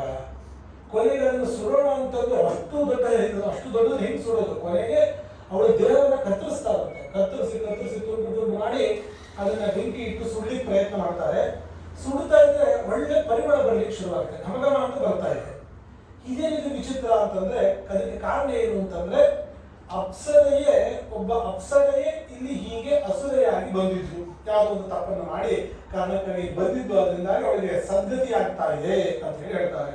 ಯಾಕೆ ಸದ್ಗತಿ ಅಂತಂದ್ರೆ ಕೃಷ್ಣನಿಗೆ ಹಾಲು ಕೊಟ್ಲಲ್ಲ, ಅವಳು ವಿಷಪೂರಿತ ಹಾಲು ಕೊಟ್ಟಿದ್ದು, ಅದು ದೇವರಿಗೆ ಹಾಲನ್ನ ಅರ್ಪಣೆ ಮಾಡೋದು. ಆದ್ರಿಂದಾಗಿ ಅವಳಿಗೆ ಸದ್ಗತಿ ಆಯಿತು. ಭಗವಂತ ಅವಳಿಗೂ ಮೋಕ್ಷವನ್ನ ಕೊಟ್ಟ. ಪೂತನ ಸದ್ಗತಿ ಅನ್ನೋ ಶಬ್ದ ಸ್ಪಷ್ಟವಾಗಿ ಭಾಗವತ ಇಲ್ಲಿ ಹೇಳುತ್ತೆ. ಜಿಘಾಂಸವ್ಯಾಪ್ಯಾನೆಯ ಸ್ತನಂತತ್ವಾಪ ಸದ್ಗತಿ, ಕೊಲ್ಲಿಕ್ಕೋಸ್ಕರ ಅಂತ ಅದು ದೇವರಿಗೆ ಹಾಲನ್ನು ಕೊಟ್ಟು, ಅದರಿಂದಾಗಿ ಅವ್ರಿಗೆ ಸದ್ಗತಿ ಆಯಿತು ಅಂತ ಮುಂದೆ ಹೇಳಿದ ಭಾಗವತ. ಕಿಂಪುರ ಶ್ರದ್ಧೆಯ ಭಕ್ತಿಯ ಕೃಷ್ಣಾಯ ಪರಮಾತ್ಮನೇ, ಅವಳು ಕೊಲ್ಲಬೇಕು ಅಂತ ಹಾಲು ಕೊಟ್ಟವಳಿಗೆ ಭಗವಂತ ಸದ್ಗತಿ ಕೊಟ್ಟ ಮೇಲೆ ಇನ್ನು ನಾವು ಭಕ್ತಿಯಿಂದ ದೇವರಿಗೆ ಪೂಜೆಯನ್ನು ಮಾಡ್ತಾ ಇಲ್ಲ, ಅರ್ಪಣೆ ಮಾಡಿದ್ರೆ ನಮ್ಗೆ ಇನ್ನೆಂಥ ಸದ್ಗತಿ, ದೇವರು ಒಳ್ಳೇದನ್ನು ಮಾಡಬಹುದು ಅಂತ. ಇದನ್ನ ನೋಡೋದು ಕೂಡಲೇ ನಮ್ಗೆ ಏನಿಸುತ್ತೆ ಅಂದ್ರೆ ಪರವಾಗಿಲ್ಲ. ಒಟ್ಟು ದೇವರನ್ನ ಈ ಸಪ್ತಮ ಸ್ಕಂದದಲ್ಲಿ ಇದ್ರ ಬಗ್ಗೆ ದೀರ್ಘವಾದ ಚರ್ಚೆ ಇದೆ. ದೇವರನ್ನ ನೆನಪು ಮಾಡ್ಕೊಳ್ಳೋದು, ಸ್ಮರಣೆ ಮಾಡ್ಕೊಳ್ಳೋದು ಮುಖ್ಯ. ಯಾವ ರೀತಿಯಾಗಿದ್ರೂ ಪರವಾಗಿಲ್ಲ, ಅದೇ ಸ್ಮರಣೆ ಮಾಡ್ಕೊಳ್ಳೋದು ಮುಖ್ಯ. ಯಾಕೆಂದ್ರೆ ಮುಂದೆ ಕಂಸನಿಗೆ ಯಾವಾಗಲೂ ಭಯ ಭಯ, ಕೊನೆಯ ತನಕ ಹೆದರ್ತಾ ಇರ್ತಾನೆ. ಹೆದರ್ಕೊಂಡು ಕೃಷ್ಣನನ್ನೇ ನೆನೆಸ್ಕೊಂಡು ಸಾಯ್ತಾನೆ. ಅವನಿಗೂ ಸದ್ಗತಿ ಆಯಿತು ಅಂತ ಮಾತು ಬರುತ್ತೆ. ಆಮೇಲೆ ಶಿಶುಪಾಲ, ಅವನಿಗೂ ಅಷ್ಟೇ ಕೃಷ್ಣನ ದ್ವೇಷ ಮಾಡ್ತಾ ಇರ್ತಾನೆ, ಅವನಿಗೂ ಕೂಡ ಸದ್ಗತಿ ಆಗುತ್ತೆ. ಕೃಷ್ಣನ ಶಿರಶ್ಛೇದವನ್ನು ಭಗವಂತ ಮಾಡಿದಾಗ ಅವನ ಆತ್ಮಜ್ಯೋತಿಗಳು ಕೃಷ್ಣನಲ್ಲಿ ಸೇರ್ಕೊಳ್ಳುತ್ತೆ, ಸಾಯುಜ್ಯ. ಅದನ್ನ ಕಣ್ಣಾರೆ ನೋಡಿ ಇವನಿಗೆ ಯುಧಿಷ್ಠಿರನಿಗೆ ಗಾಬರಿ ಆಗೋಗ್ಬಿಡುತ್ತೆ. ನಾವಿಷ್ಟೆಲ್ಲ ಪೂಜೆ ಪುರಸ್ಕಾರ ಭಕ್ತಿ ಮಾಡ್ತೀವಿ, ಅವನು ಚಿಕ್ಕ ವಯಸ್ಸಿನಿಂದ ಆರಭ್ಯ ಕಲಭಾಷಣ. ಅವನು ಯಾವಾಗ ಕೃಷ್ಣನನ್ನ ಬೈಲಿಕ್ಕೆ ಶುರು ಮಾಡಿರ್ತಾನೆ ಶಿಶುಪಾಲ ಅಂತಂದ್ರೆ ಕಲಭಾಷಣ ಅಂದ್ರೆ ಮಕ್ಕಳು ಆಗತಾನೆ ಮಾತನ್ನು ಕಲಿತಾ ಇರ್ತಾರೆ, ಮುದ್ದಾಗಿ ಮಾತಾಡ್ತಾ ಇರ್ತಾರಲ್ಲ, ಅಷ್ಟು ಚಿಕ್ಕ ವಯಸ್ಸಿನಿಂದ ಕೃಷ್ಣನನ್ನ ಬೈಲಿಕ್ಕೆ ಶುರು ಮಾಡಿರ್ತಾನೆ. ಅಷ್ಟು ಕೃಷ್ಣನ ಬೈಯೋರಿಗೆ ಸದ್ಗತಿ ಸಿಕ್ಬಿಡ್ತಾರ, ಇದೇ ವಿಚಿತ್ರ ಅಂತ ಪ್ರಶ್ನೆ ಬರುತ್ತೆ. ಅದಕ್ಕೆ ಮುಂದೆ ಭಾಗವತರಿಗೆ ಅಲ್ಲಿ ಉತ್ತರ ಕೊಡುತ್ತೆ. ದೇವರನ್ನ ಭಕ್ತಿ ಮಾಡುವಂಥದ್ದು ಮುಖ್ಯ. ಆ ಭಕ್ತಿಯ ಜೊತೆಗೆ ಕೆಲವು ದೋಷಗಳು ಸೇರ್ಕೊಂಡಿದ್ರು ಕೂಡ ಭಗವಂತ ಅದನ್ನ ಲೆಕ್ಕ ತಗೊಳ್ಳದೇನೆ ನಾವು ಮಾಡಿರುವ ಭಕ್ತಿಯನ್ನು ಮಾತ್ರ ಸ್ವೀಕಾರ ಮಾಡಿ ನಮಗೆ ಅನುಗ್ರಹ ಮಾಡ್ತಾರೆ. ಗೋಪ್ಯ ಕಾಮ ಭಯಾತ್ಕಂಸ ದ್ವೇಷ ಚೈದ್ಯಾದಯೋ ನೃಪ ಸಂಬಂಧ ದೃಷ್ಟಯ, ಯಾವ ರೀತಿ ಸದ್ಗತಿ ಆಯಿತು ಅಂತ ಅಂದ್ರೆ ಗೋಪಿಕಾ ಸ್ತ್ರೀಯರು ಕೃಷ್ಣನನ್ನ ಕಾಮಿಸ್ತಾರೆ, ಆದರೂ ಪರವಾಗಿಲ್ಲ, ಜೊತೆ ಭಕ್ತಿಯನ್ನು ಮಾಡಿದ್ರು. ಕಾಮಯುತವಾದ ಭಕ್ತಿ ಇತ್ತು. ಭಯಾತ್ಕಂಸ, ಕಂಸನಿಗೆ ಭಯದ ಜೊತೆಗೆ ಕೃಷ್ಣನಲ್ಲಿ ಭಕ್ತಿಯೂ ಇತ್ತು. ಹಾಗೆ ಬೇರೆ ದುರ್ಗುಣಗಳ ಜೊತೆಗೆ ಮಿಶ್ರಿತವಾಗಿ ಭಕ್ತಿ ಇದ್ರೆ ಭಗವಂತ ವಿಚಾರ ಮಾಡ್ತಾನೆ, ಏನಾದ್ರೂ ನನ್ನ ಭಕ್ತನೇ ಅಲ್ವಾ, ಇವರು ನಾನು ಸದ್ಗತಿಯನ್ನೇ ಕೊಡ್ತೀನಿ ಅಂತ. ಆದ್ರೆ ಪ್ಯೂರ್ ದ್ವೇಷ ಮಾಡಿದ್ರೆ ಅವರು ಖಂಡಿತ ಸದ್ಗತಿ ಇಲ್ಲ. ಅದಕ್ಕೆ ಉದಾಹರಣೆಯನ್ನು ಭಾಗವತನೇ ಹೇಳ್ತಾರೆ. ವೇನ ಅವನು ಅವ್ರು ಬೇಕಾದಷ್ಟು ದ್ವೇಷ ಮಾಡ್ತಾರೆ, ಭಗವಂತನ ದ್ವೇಷ, ಅವ್ರಿಗೆ ಸದ್ಗತಿ ಆಯ್ತು ಅಂತ ಹೇಳಲ್ಲ. ದ್ವಿಜೈ ತಮಸಿ ಪಾತಿತ ಭಾಗವತ ಹೇಳುತ್ತೆ, ಎಲ್ಲರೂ ಕೂಡ ಅವರನ್ನ ಲೋಕ ಕಂಟಕನಾಗಿದ್ದ, ಜನಗಳಿಗೆ ತೊಂದರೆ ಕೊಡ್ತಾ ಇದ್ದೇನೆ ಅಂತ ಹೇಳಿ ಹುಂಕಾರದಿಂದ ಅವ್ರು ಬರ್ತಾರೆ, ಹೋಗಿ ಶಾಶ್ವತ ನರಕಕ್ಕೆ ಹೋಗಿ ಬೀಳ್ತಾನೆ ಅಂತ ಹೇಳಿ ಸ್ಪಷ್ಟವಾದ ಭಾಗವತ ಹೇಳುತ್ತೆ. ಅವನು ದ್ವೇಷ ಮಾಡಬೇಕು ಅಂತಂದ್ರೆ ಯಾವಾಗಲೂ ದೇವರನ್ನು ನೆನೆಸ್ಕೊಳ್ತಾನೆ ಇದ್ನಲ್ಲ ಅಂತ ಹೇಳಿ ಕೊನೆ ಉತ್ತರ ಕೊಡ್ತಾರೆ. ಇವರೆಲ್ಲರಲ್ಲೂ ಕೂಡ ಜೀವದ್ವಯಾವೇಶ ಇತ್ತು. ಶಿಶುಪಾಲ, ಕಂಸ, ಪೂತನ ಇವರೆಲ್ಲರಲ್ಲೂ ಕೂಡ ಒಂದು ದೇಹದಲ್ಲಿ ಇಬ್ರು, ಒಂದು ಅಸುರ, ಇನ್ನೊಬ್ಬ ದೇವತೆ, ಇಬ್ರು ಕೂಡ ಜೊತೆಯಾಗಿ ಇದ್ರು. ಅದರಿಂದಾಗಿ ಅಲ್ಲಿರುವ ದೇವತೆ ಭಕ್ತಿ ಮಾಡಿದ್ರೆ ಇನ್ನೊಬ್ಬ ಅಸುರ ಬೇರೆ ಇನ್ನೊಂದು ತಪ್ಪನ್ನು ಮಾಡ್ತಾ ಇದ್ರು, ದ್ವೇಷವನ್ನು ಮಾಡೋದು, ಇನ್ನೊಂದು ಯಾವುದೋ ಒಂದು ಮಾಡೋದು. ಅಲ್ಲಿರುವ ದೇವತೆಗೆ ಸದ್ಗತಿ ಆದ್ರೆ ದೈತ್ಯಕ್ಕೆ ದುರ್ಗತಿಯೇ. ಇಲ್ಲಿ ಪೂತನೆಯಲ್ಲಿದ್ದಂತಹ ಅಸುರೆಗೆ ಅವಳಿಗೆ ದುರ್ಗತಿಯೇ. ಯಾರು ಸಜೀವ ಇದ್ರು ಅವಳಿಗೆ ಮಾತ್ರ ಸದ್ಗತಿ ಅಂತ ಹೇಳಿ ಅರ್ಥ ಮಾಡ್ಕೋಬೇಕು ನಾವು. ಇಲ್ಲ ಅಂತಂದ್ರೆ ಏನಾಗ್ಬಿಡುತ್ತೆ, ನಮಗೂ ಅಷ್ಟೇ, ನಮಗೆ ಕ್ರೋಧದಿಂದಲೂ ದೇವರು ನೆನೆಸ್ಕೊಂಡ್ರೆ ಸಾಕು ಅಂತಂದ್ರೆ ನಮ್ಗೆ ತುಂಬಾ ಸುಲಭ. ದೇವ್ರ ಬೈಯಕ್ಕೆ ನಮ್ಗೆ ಅವಾಗ ಕಷ್ಟ ಬರ್ತಾ ಇರುತ್ತೆ, ಕಷ್ಟ ಬಂದಾಗೆಲ್ಲ ದೇವ್ರ ಬೈತ ಹೋಗ್ಬಿಟ್ರೆ ಆಗೋಯ್ತು ಅಂತ ಆಗೋಗ್ಬಿಡುತ್ತೆ. ಖಂಡಿತ ಇಲ್ಲ.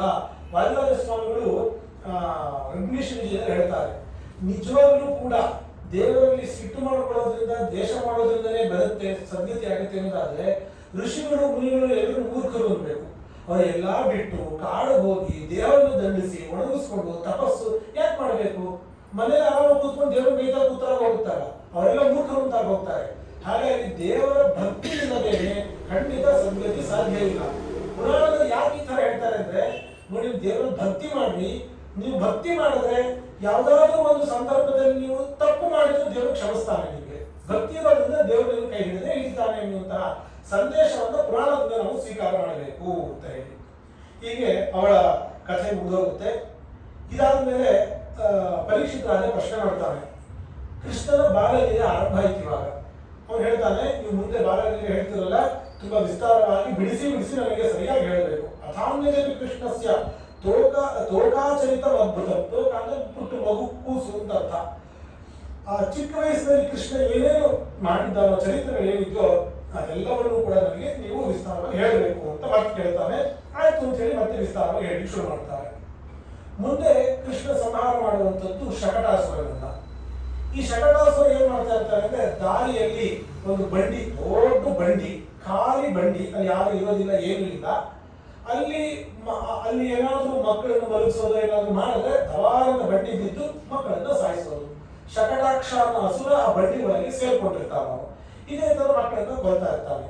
ಇದು ಈ ಎಲ್ಲ ಹಸುರರಿಗೆ ಕಂಸನೇ ಎಲ್ಲರಿಗೂ ಕಳಿಸ್ತಾನೆ ಅಥವಾ ಹೇಗೆ? ಹೌದೌದು, ಇವರೆಲ್ಲರೂ ಕೂಡ ಅಲ್ಲಿ ಇಷ್ಟಪಟ್ಟಿದ್ದಾರೆ ಆರಂಭದಲ್ಲಿ ಯಾರ್ಯಾರು ಅವರ ಜೊತೆಗೆ ಇದ್ದಂತಹ ಅಸುರರಿದ್ರು ಅಂತ ಹೇಳಿ ಅವರೆಲ್ಲರೂ ಕೂಡ ಸೇರ್ಕೊಂಡು ಈ ಉಪಾಯಗಳನ್ನು ಮಾಡ್ತಾರೆ. ಎಲ್ಲರೂ ಕೊಲ್ಲಿಕ್ ಮಾಡುವಂತಹ ಉಪಾಯ. ಮುಂದೆ ಯಾರ್ಯಾರು ಅಸುರರು ಬರ್ತಾರೆ ಈ ನಂದ ಗೋಕುಲದಲ್ಲಿ ಇದ್ದಾಗ ಅವರೆಲ್ಲರೂ ಕೂಡ ಕಂಸನ ಮೃತ್ಯರು ಬೇರೆ ಬೇರೆ ಉಪಾಯದಿಂದ ಎಲ್ಲ ಮಕ್ಕಳನ್ನ ಕೊಲ್ತಾ ಬರ್ತಾ ಇರುವಂತವ್ರು. ಹಾಗೆ ಇವರು ಕೂಡ ಅಷ್ಟೇ. ಈ ಔತ್ಥಾನಿಕ ಕರ್ಮ ಅಂತ, ಔತ್ಥಾನಿಕ ಕರ್ಮ ಅಂತಂದ್ರೆ ಮೊದಲ ಬಾರಿಗೆ ಮಗುವನ್ನ ಮನೆಯಿಂದ ಹೊರಗಡೆ ಕರ್ಕೊಂಡು ಹೋಗೋದು. ಇವತ್ತಿಗೂ ನಮ್ಮಲ್ಲಿ ಮಾಡ್ತೀವಿ, ಮೊದಲು ದೇವಸ್ಥಾನ ಕರ್ಕೊಂಡು ಹೋಗೋದು, ಅವತ್ತಿಗೆ ಕೈ ಚುಚ್ಚಿಸ್ಬೇಕು ಅಂತ ಹೇಳಿ ಇದನ್ನೆಲ್ಲ ನಾವು ನೋಡಿದೀವಿ ನಾವು ಅದನ್ನ. ಈಗ ಮೊದಲನೇ ಬಾರಿಗೆ ಅದು ಕೃಷ್ಣನ ಜನ್ಮ ನಕ್ಷತ್ರ, ಕೃಷ್ಣ ಹುಟ್ಟಿದಂತಹ ನಕ್ಷತ್ರದ ದಿವಸವೇ, ರೋಹಿಣಿ ನಕ್ಷತ್ರದ ದಿವಸವೇ ಕೃಷ್ಣನನ್ನ ಕರ್ಕೊಂಡು ಹೋಗ್ತಾರೆ. ಎಲ್ಲೋ ದೂರದಲ್ಲಿ ಬಂದಿರ್ತಾರೆ, ಮನೆಯಿಂದ ಸ್ವಲ್ಪ ದೂರದಲ್ಲಿ ನದಿ ತೀರದಲ್ಲಿ, ಯಮುನಾ ತೀರದಲ್ಲಿ ಬಂದಿರ್ತಾರೆ. ಯಾಕಂದ್ರೆ ಇಲ್ಲಿ ಗೋಕುಲ ಇದೆಯಲ್ಲ, ಗೋಕುಲ ಅನ್ನೋದು ಗೋಕುಲ ಬೇರೆ ವೃಂದಾವನ ಬೇರೆ. ಮುಂದೆ ಗೋಕುಲದಿಂದ ಎಲ್ಲರೂ ಕೂಡ ವೃಂದಾವನಕ್ಕೆ ಶಿಫ್ಟ್ ಆಗ್ತಾರೆ. ವೃಂದಾವನ ಯಮುನಾಗೆ ತುಂಬಾ ಹತ್ತಿರದಲ್ಲಿ ಇರೋದು, ಯಮುನಾದಿಗೆ ಅಂಟ್ಕೊಂಡೇ ಇರುವಂತದ್ದು ವೃಂದಾವನ. ನಂದ ಗೋಕುಲ ಹಾಗಲ್ಲ, ಯಮುನಾದಿಗೂ ಸ್ವಲ್ಪ ದೂರದಲ್ಲಿ ಇದೆ ಅದು. ಇವರೆಲ್ಲರೂ ಕೂಡ ನದಿ ತೀರಕ್ಕೆ ಹೋಗ್ತಾರೆ. ನದಿ ತೀರಕ್ಕೆ ಹೋಗಿ ಅಲ್ಲಿ ಮಗುನ ಚೆನ್ನಾಗಿ ಎಣ್ಣೆ ಹಚ್ಚಿ ಸ್ನಾನ ಮಾಡಿಸ್ತಾಳಂತವಳು.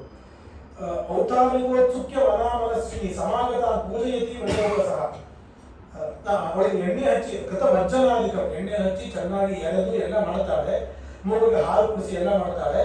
ಆಗ ಮಗು ತುಂಬಾ ನಿದ್ದೆ ಬಂದ್ಬಿಡುತ್ತೆ. ಆ ಪುಟ್ಟ ಸಣ್ಣ ಕೂಸೋದು ನಿದ್ದೆ ಬಂದಿದೆಯಲ್ಲ, ಎಲ್ಲರೂ ಮಲಗಿಸ್ಬೇಕು ಮಗುವನ್ನ. ಇವ್ರು ಕೆಲಸ ಮಾಡಬೇಕು, ಬಂದವರಿಗೆಲ್ಲ ಸತ್ಕಾರ ಮಾಡಬೇಕು, ಎಲ್ಲ ಮಾಡಬೇಕು.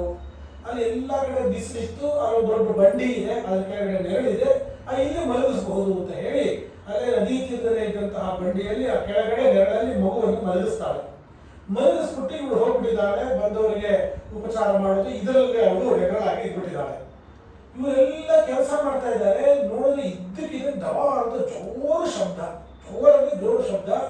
ನೋಡ್ತಾರೆ, ಅಲ್ಲಿ ಯಾವ ಬಂಡಿ ಇತ್ತು ಆ ಬಂಡಿ ಎಲ್ಲ ಬಿದ್ದು ಪುಡಿ ಪುಡಿಯಾಗಿ ಹೋಗಿದೆ. ಆ ಚಕ್ರಗಳು ಎಲ್ಲ ಬಿದ್ದು ಹೋಗಿದೆ, ಪುಡಿ ಪುಡಿ ಆಗಿಬಿಟ್ಟಿದೆ. ಪಕ್ಕದಲ್ಲೇ ದೊಡ್ಡ ಉಗ್ರನಾಗಿದ್ದಂತಹ ರಾಕ್ಷಸ ಕೆಳಗೆ ಬಿದ್ದೋಗಿ ಅವರು ಸತ್ತು ಹೋಗಿದ್ದಾರೆ. ಎಲ್ಲರಿಗೂ ಕೂಡ ಗಾಬರಿ ಆಗುತ್ತೆ. ಏನಾಯ್ತು ಗೊತ್ತಾಗ್ತಾ ಇಲ್ಲ. ನೋಡಿದ್ರೆ ಪಕ್ಕದಲ್ಲೇ ಮಗು ಇದೆ, ಏನು ಸದ್ಯ ಚಿಂತೆ ಇಲ್ಲ. ಆದ್ರೆ ನಿಜವಾಗ್ಲೂ ಏನ್ ನಡೀತು ಅದು ಗೊತ್ತಾಗ್ಬೇಕಲ್ಲ. ಕೊನೆಗೆ ಏನ್ ಮಾಡ್ತಾರೆ, ಅವರು ಅಲ್ಲಿ ಆಟ ಆಡ್ತಾ ಇರ್ತಾರೆ ಎಷ್ಟೋ ಜನ ಮಕ್ಕಳು. ಆ ಮಕ್ಕಳನ್ನ ಕೇಳ್ತಾರಂತೆ ಏನಾಯ್ತು ಅಂತ. ಆಗ ಮಕ್ಕಳು ಹೇಳ್ತಾರಂತೆ, ಬಾಲಕ ಉದತಾನೇನ ಪಾದೇನ ಕ್ಷಿಪ್ತವೇತನ್ನ ಸಂಶಯ. ಅವ್ರಿಗೆ ಮಗು ಎಚ್ಚರ ಆಯ್ತು, ಅಳ್ಳಿಕ್ ಶುರು ಮಾಡಿತು.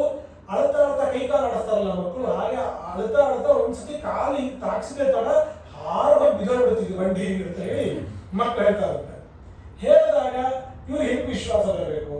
ನೀವು ಸೂಕ್ಷ್ಮವಾಗಿ ಮುಂದೆ ಗಮನಿಸ್ತಾ ಹೋಗಿ, ಯಾವುದೋ ಒಂದು ಘಟನೆಯನ್ನು ಕೂಡ ಕೃಷ್ಣ ಎಷ್ಟು ಜನ ಸಂಹಾರ ಮಾಡ್ತಾರೆ, ಎಲ್ಲರೂ ಮುಂದೆ ಯಾವುದನ್ನು ಮಾಡೋದೇ ಇಲ್ಲ, ಯಾವುದನ್ನು ಮಾಡೋದಿಲ್ಲ.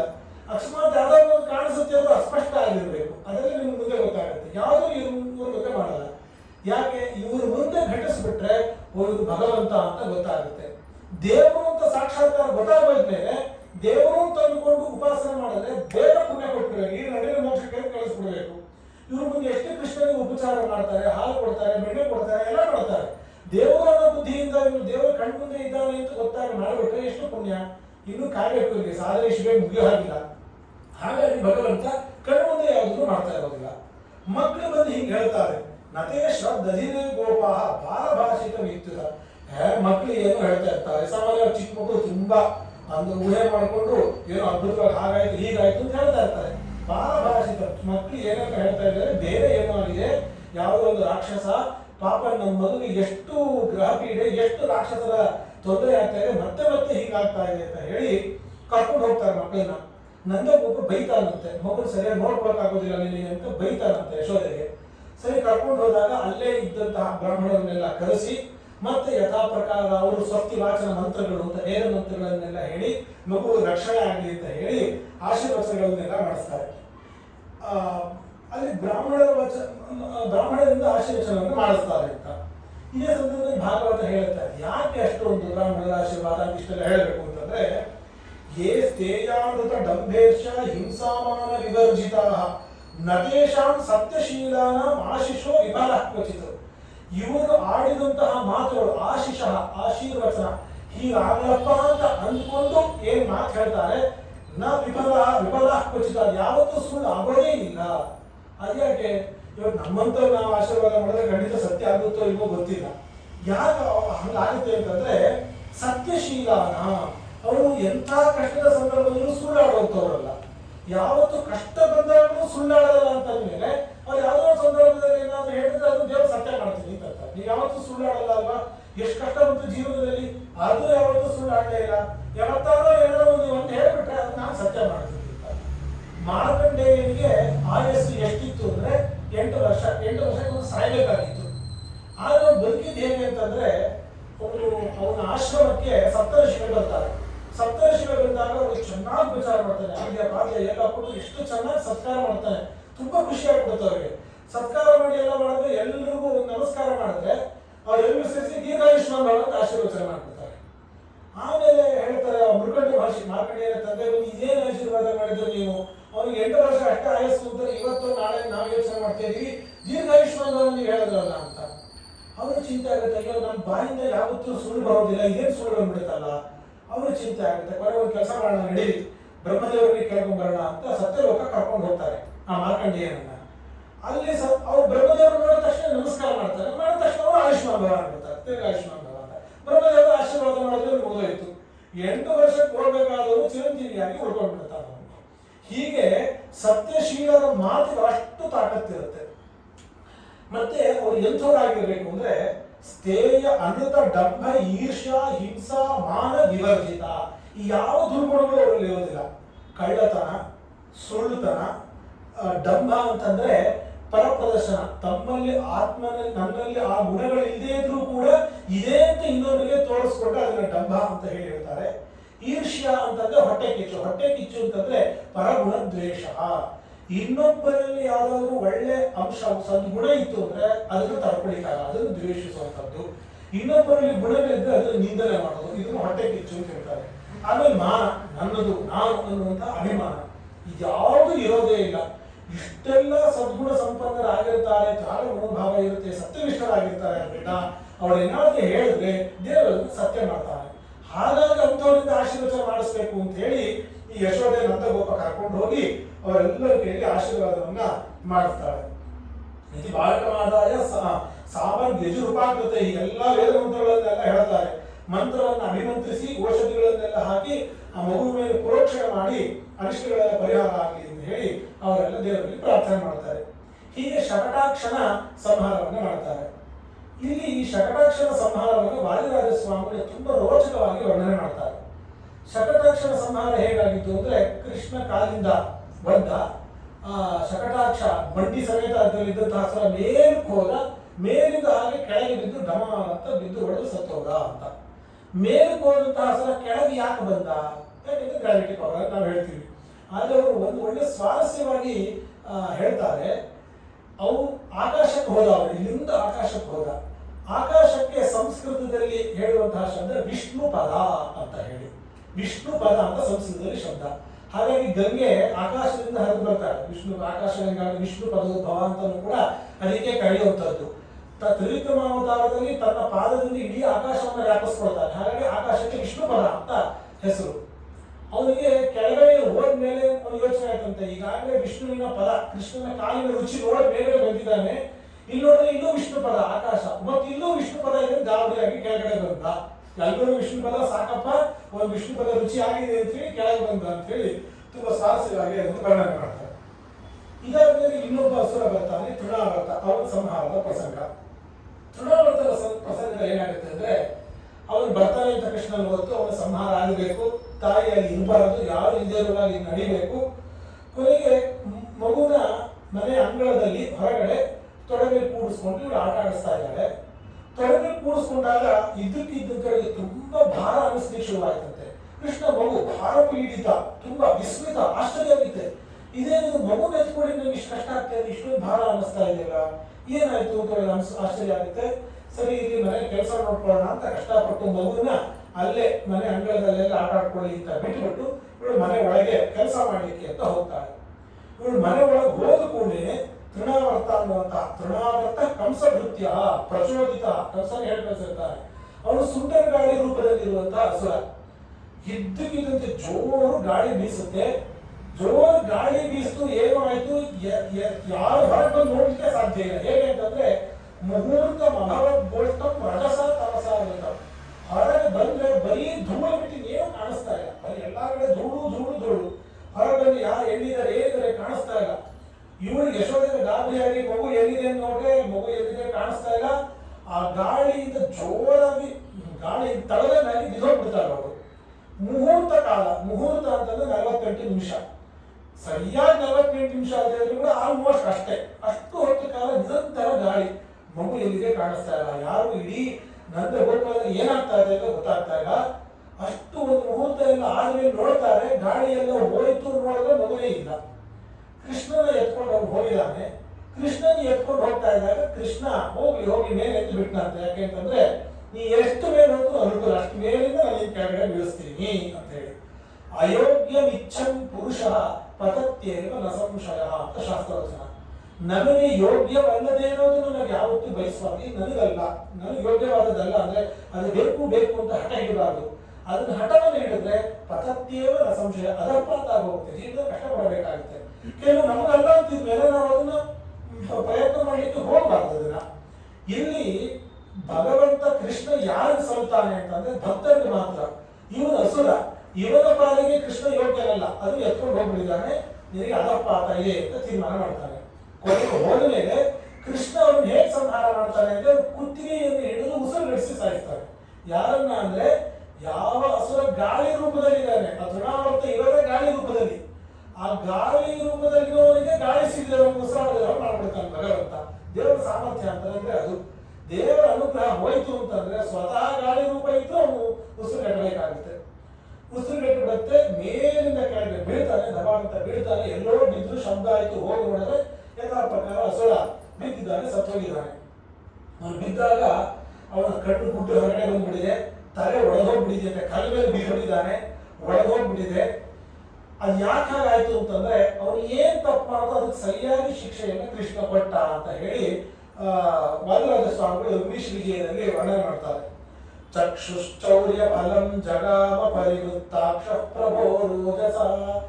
ಎಲ್ಲ ಕಣ್ಣು ಮಂಡಲಿಸದಲ್ವ, ಅದಕ್ಕೆ ಒಂದು ಕಣ್ಣು ಗುಡ್ಡು ಹೊರಗಡೆ ಬಂತು. ತಾಯಿಯನ್ನ ತಳೆದ ಅಲ್ವಾ, ಅದಕ್ಕೆ ಕಡಿಮೆ ಭಗವಂತ ತಳೆದ.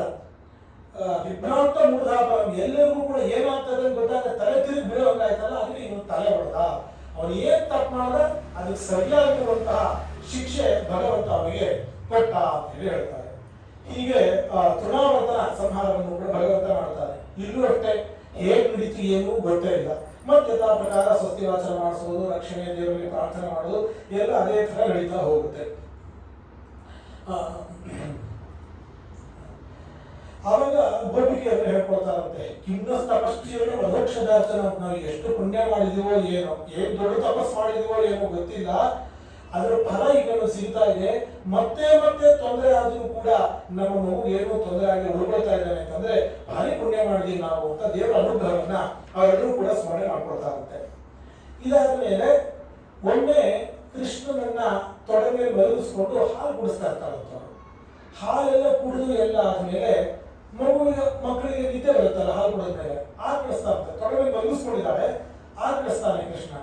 ಒಮ್ಮೆ ಕೃಷ್ಣ ಯಾವಾಗ ಹಿಂದೆ ಆಕಳಿಸ್ತಾನೋ ಅವಾಗ ಅವನ ಬಾಯಿ ಒಳಗೆ ವಿಶ್ವರೂಪ ದರ್ಶನ, ಇಡೀ ಬ್ರಹ್ಮಾಂಡವನ್ನು ಭಗವಂತ ದರ್ಶನ ಮಾಡಿಸ್ತಾನೆ. ಯಶೋಧೆಗೆ 2 ಬಾರಿ, ಒಂದು ಮಣ್ಣುತ್ತಿರುವ ಸಂದರ್ಭದಲ್ಲಿ ಮುಂದೆ ಬರುತ್ತೆ, ಅದಕ್ಕಿಂತ ಮುಂಚೆ ಆಕಳಿಸುವಾಗ ಇಡೀ ಬ್ರಹ್ಮಾಂಡವನ್ನ ತೋರಿಸ್ಬಿಡ್ತಾನೆ ಭಗವಂತ.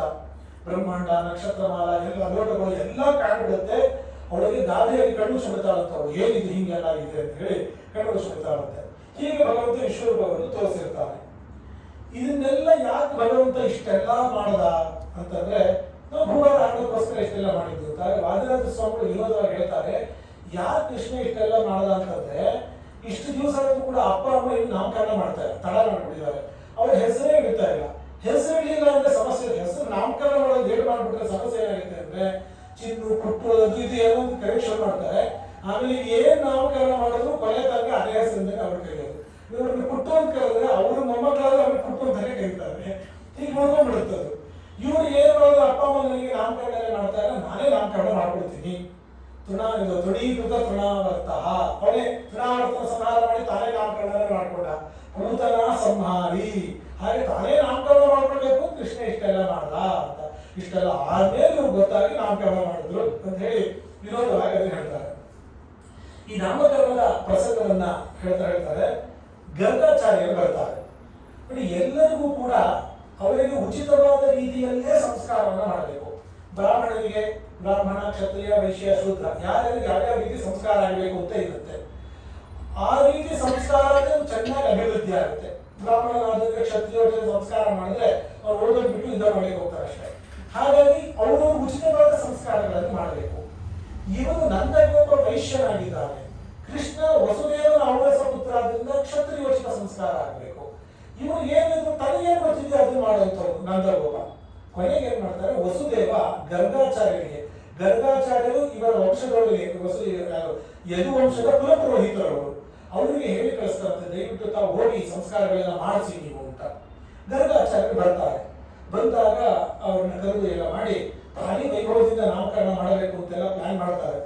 ಆದ್ರೆ ಗರ್ಗಾಚಾರ್ಯ ಹೇಳ್ತಾರೆ ಸಾಧ್ಯನೇ ಇಲ್ಲ, ನಾಮಕರಣ ಆಗಿರೋ ಸುದ್ದಿ ಯಾರಿಗೂ ಆಗಲೇ ಗೊತ್ತಾಗಬೇಕು. ಆಗ ರಹಸ್ಯದಲ್ಲಿ ಏಕಾಂತದಲ್ಲಿ ನಾಮಕರಣ ಆಗಬೇಕು. ಯಾಕೆ ಅಂತಂದ್ರೆ ಕಾರಣ ಹೇಳ್ತಾರೆ ಅವರು. ಯದೂನ ಮಹಾಮಾಚಾರ್ಯ ಖ್ಯಾತಶ್ಚ ಭುವಿ ಸರ್ವತ. ನಾನು ಯದು ವಂಶದವರ ಪುರೋಹಿತ ಅಂತ ಜಗತ್ತ ಎಲ್ರಿಗೂ ಗೊತ್ತಿದೆ. ನಾವು ಬಂದು ನಿಮ್ಮಲ್ಲಿ ನಾಮಕರಣ ಮಾಡಿಸಿದ್ರೆ ಈ ಇವರಿಗೆ ಅಲ್ಲೇನ್ ಕೆಲಸ, ಯದು ವಂಶದ ಆಚಾರ್ಯ ಅವ್ರ ಮನೆ ಏನ್ ಕೆಲಸ, ಡೌಟ್ ಬರುತ್ತೆ. ಈಗಾಗಲೇ ಅವರಿಗೆ ಸಂಶಯ ಇದೆ. ಕೊನೆಗೆ ಹೆಣ್ಣು ಆಗಲಿಕ್ಕೆ ಹೇಗೆ ಸಾಧ್ಯ, ಗಂಡು ಮಗುನೇ ಆಗಿರ್ಬೇಕು, ಏನೋ ವ್ಯತ್ಯಾಸ ಆಗಿದೆ ಅಂತ ಸಂಶಯ ಇದೆ.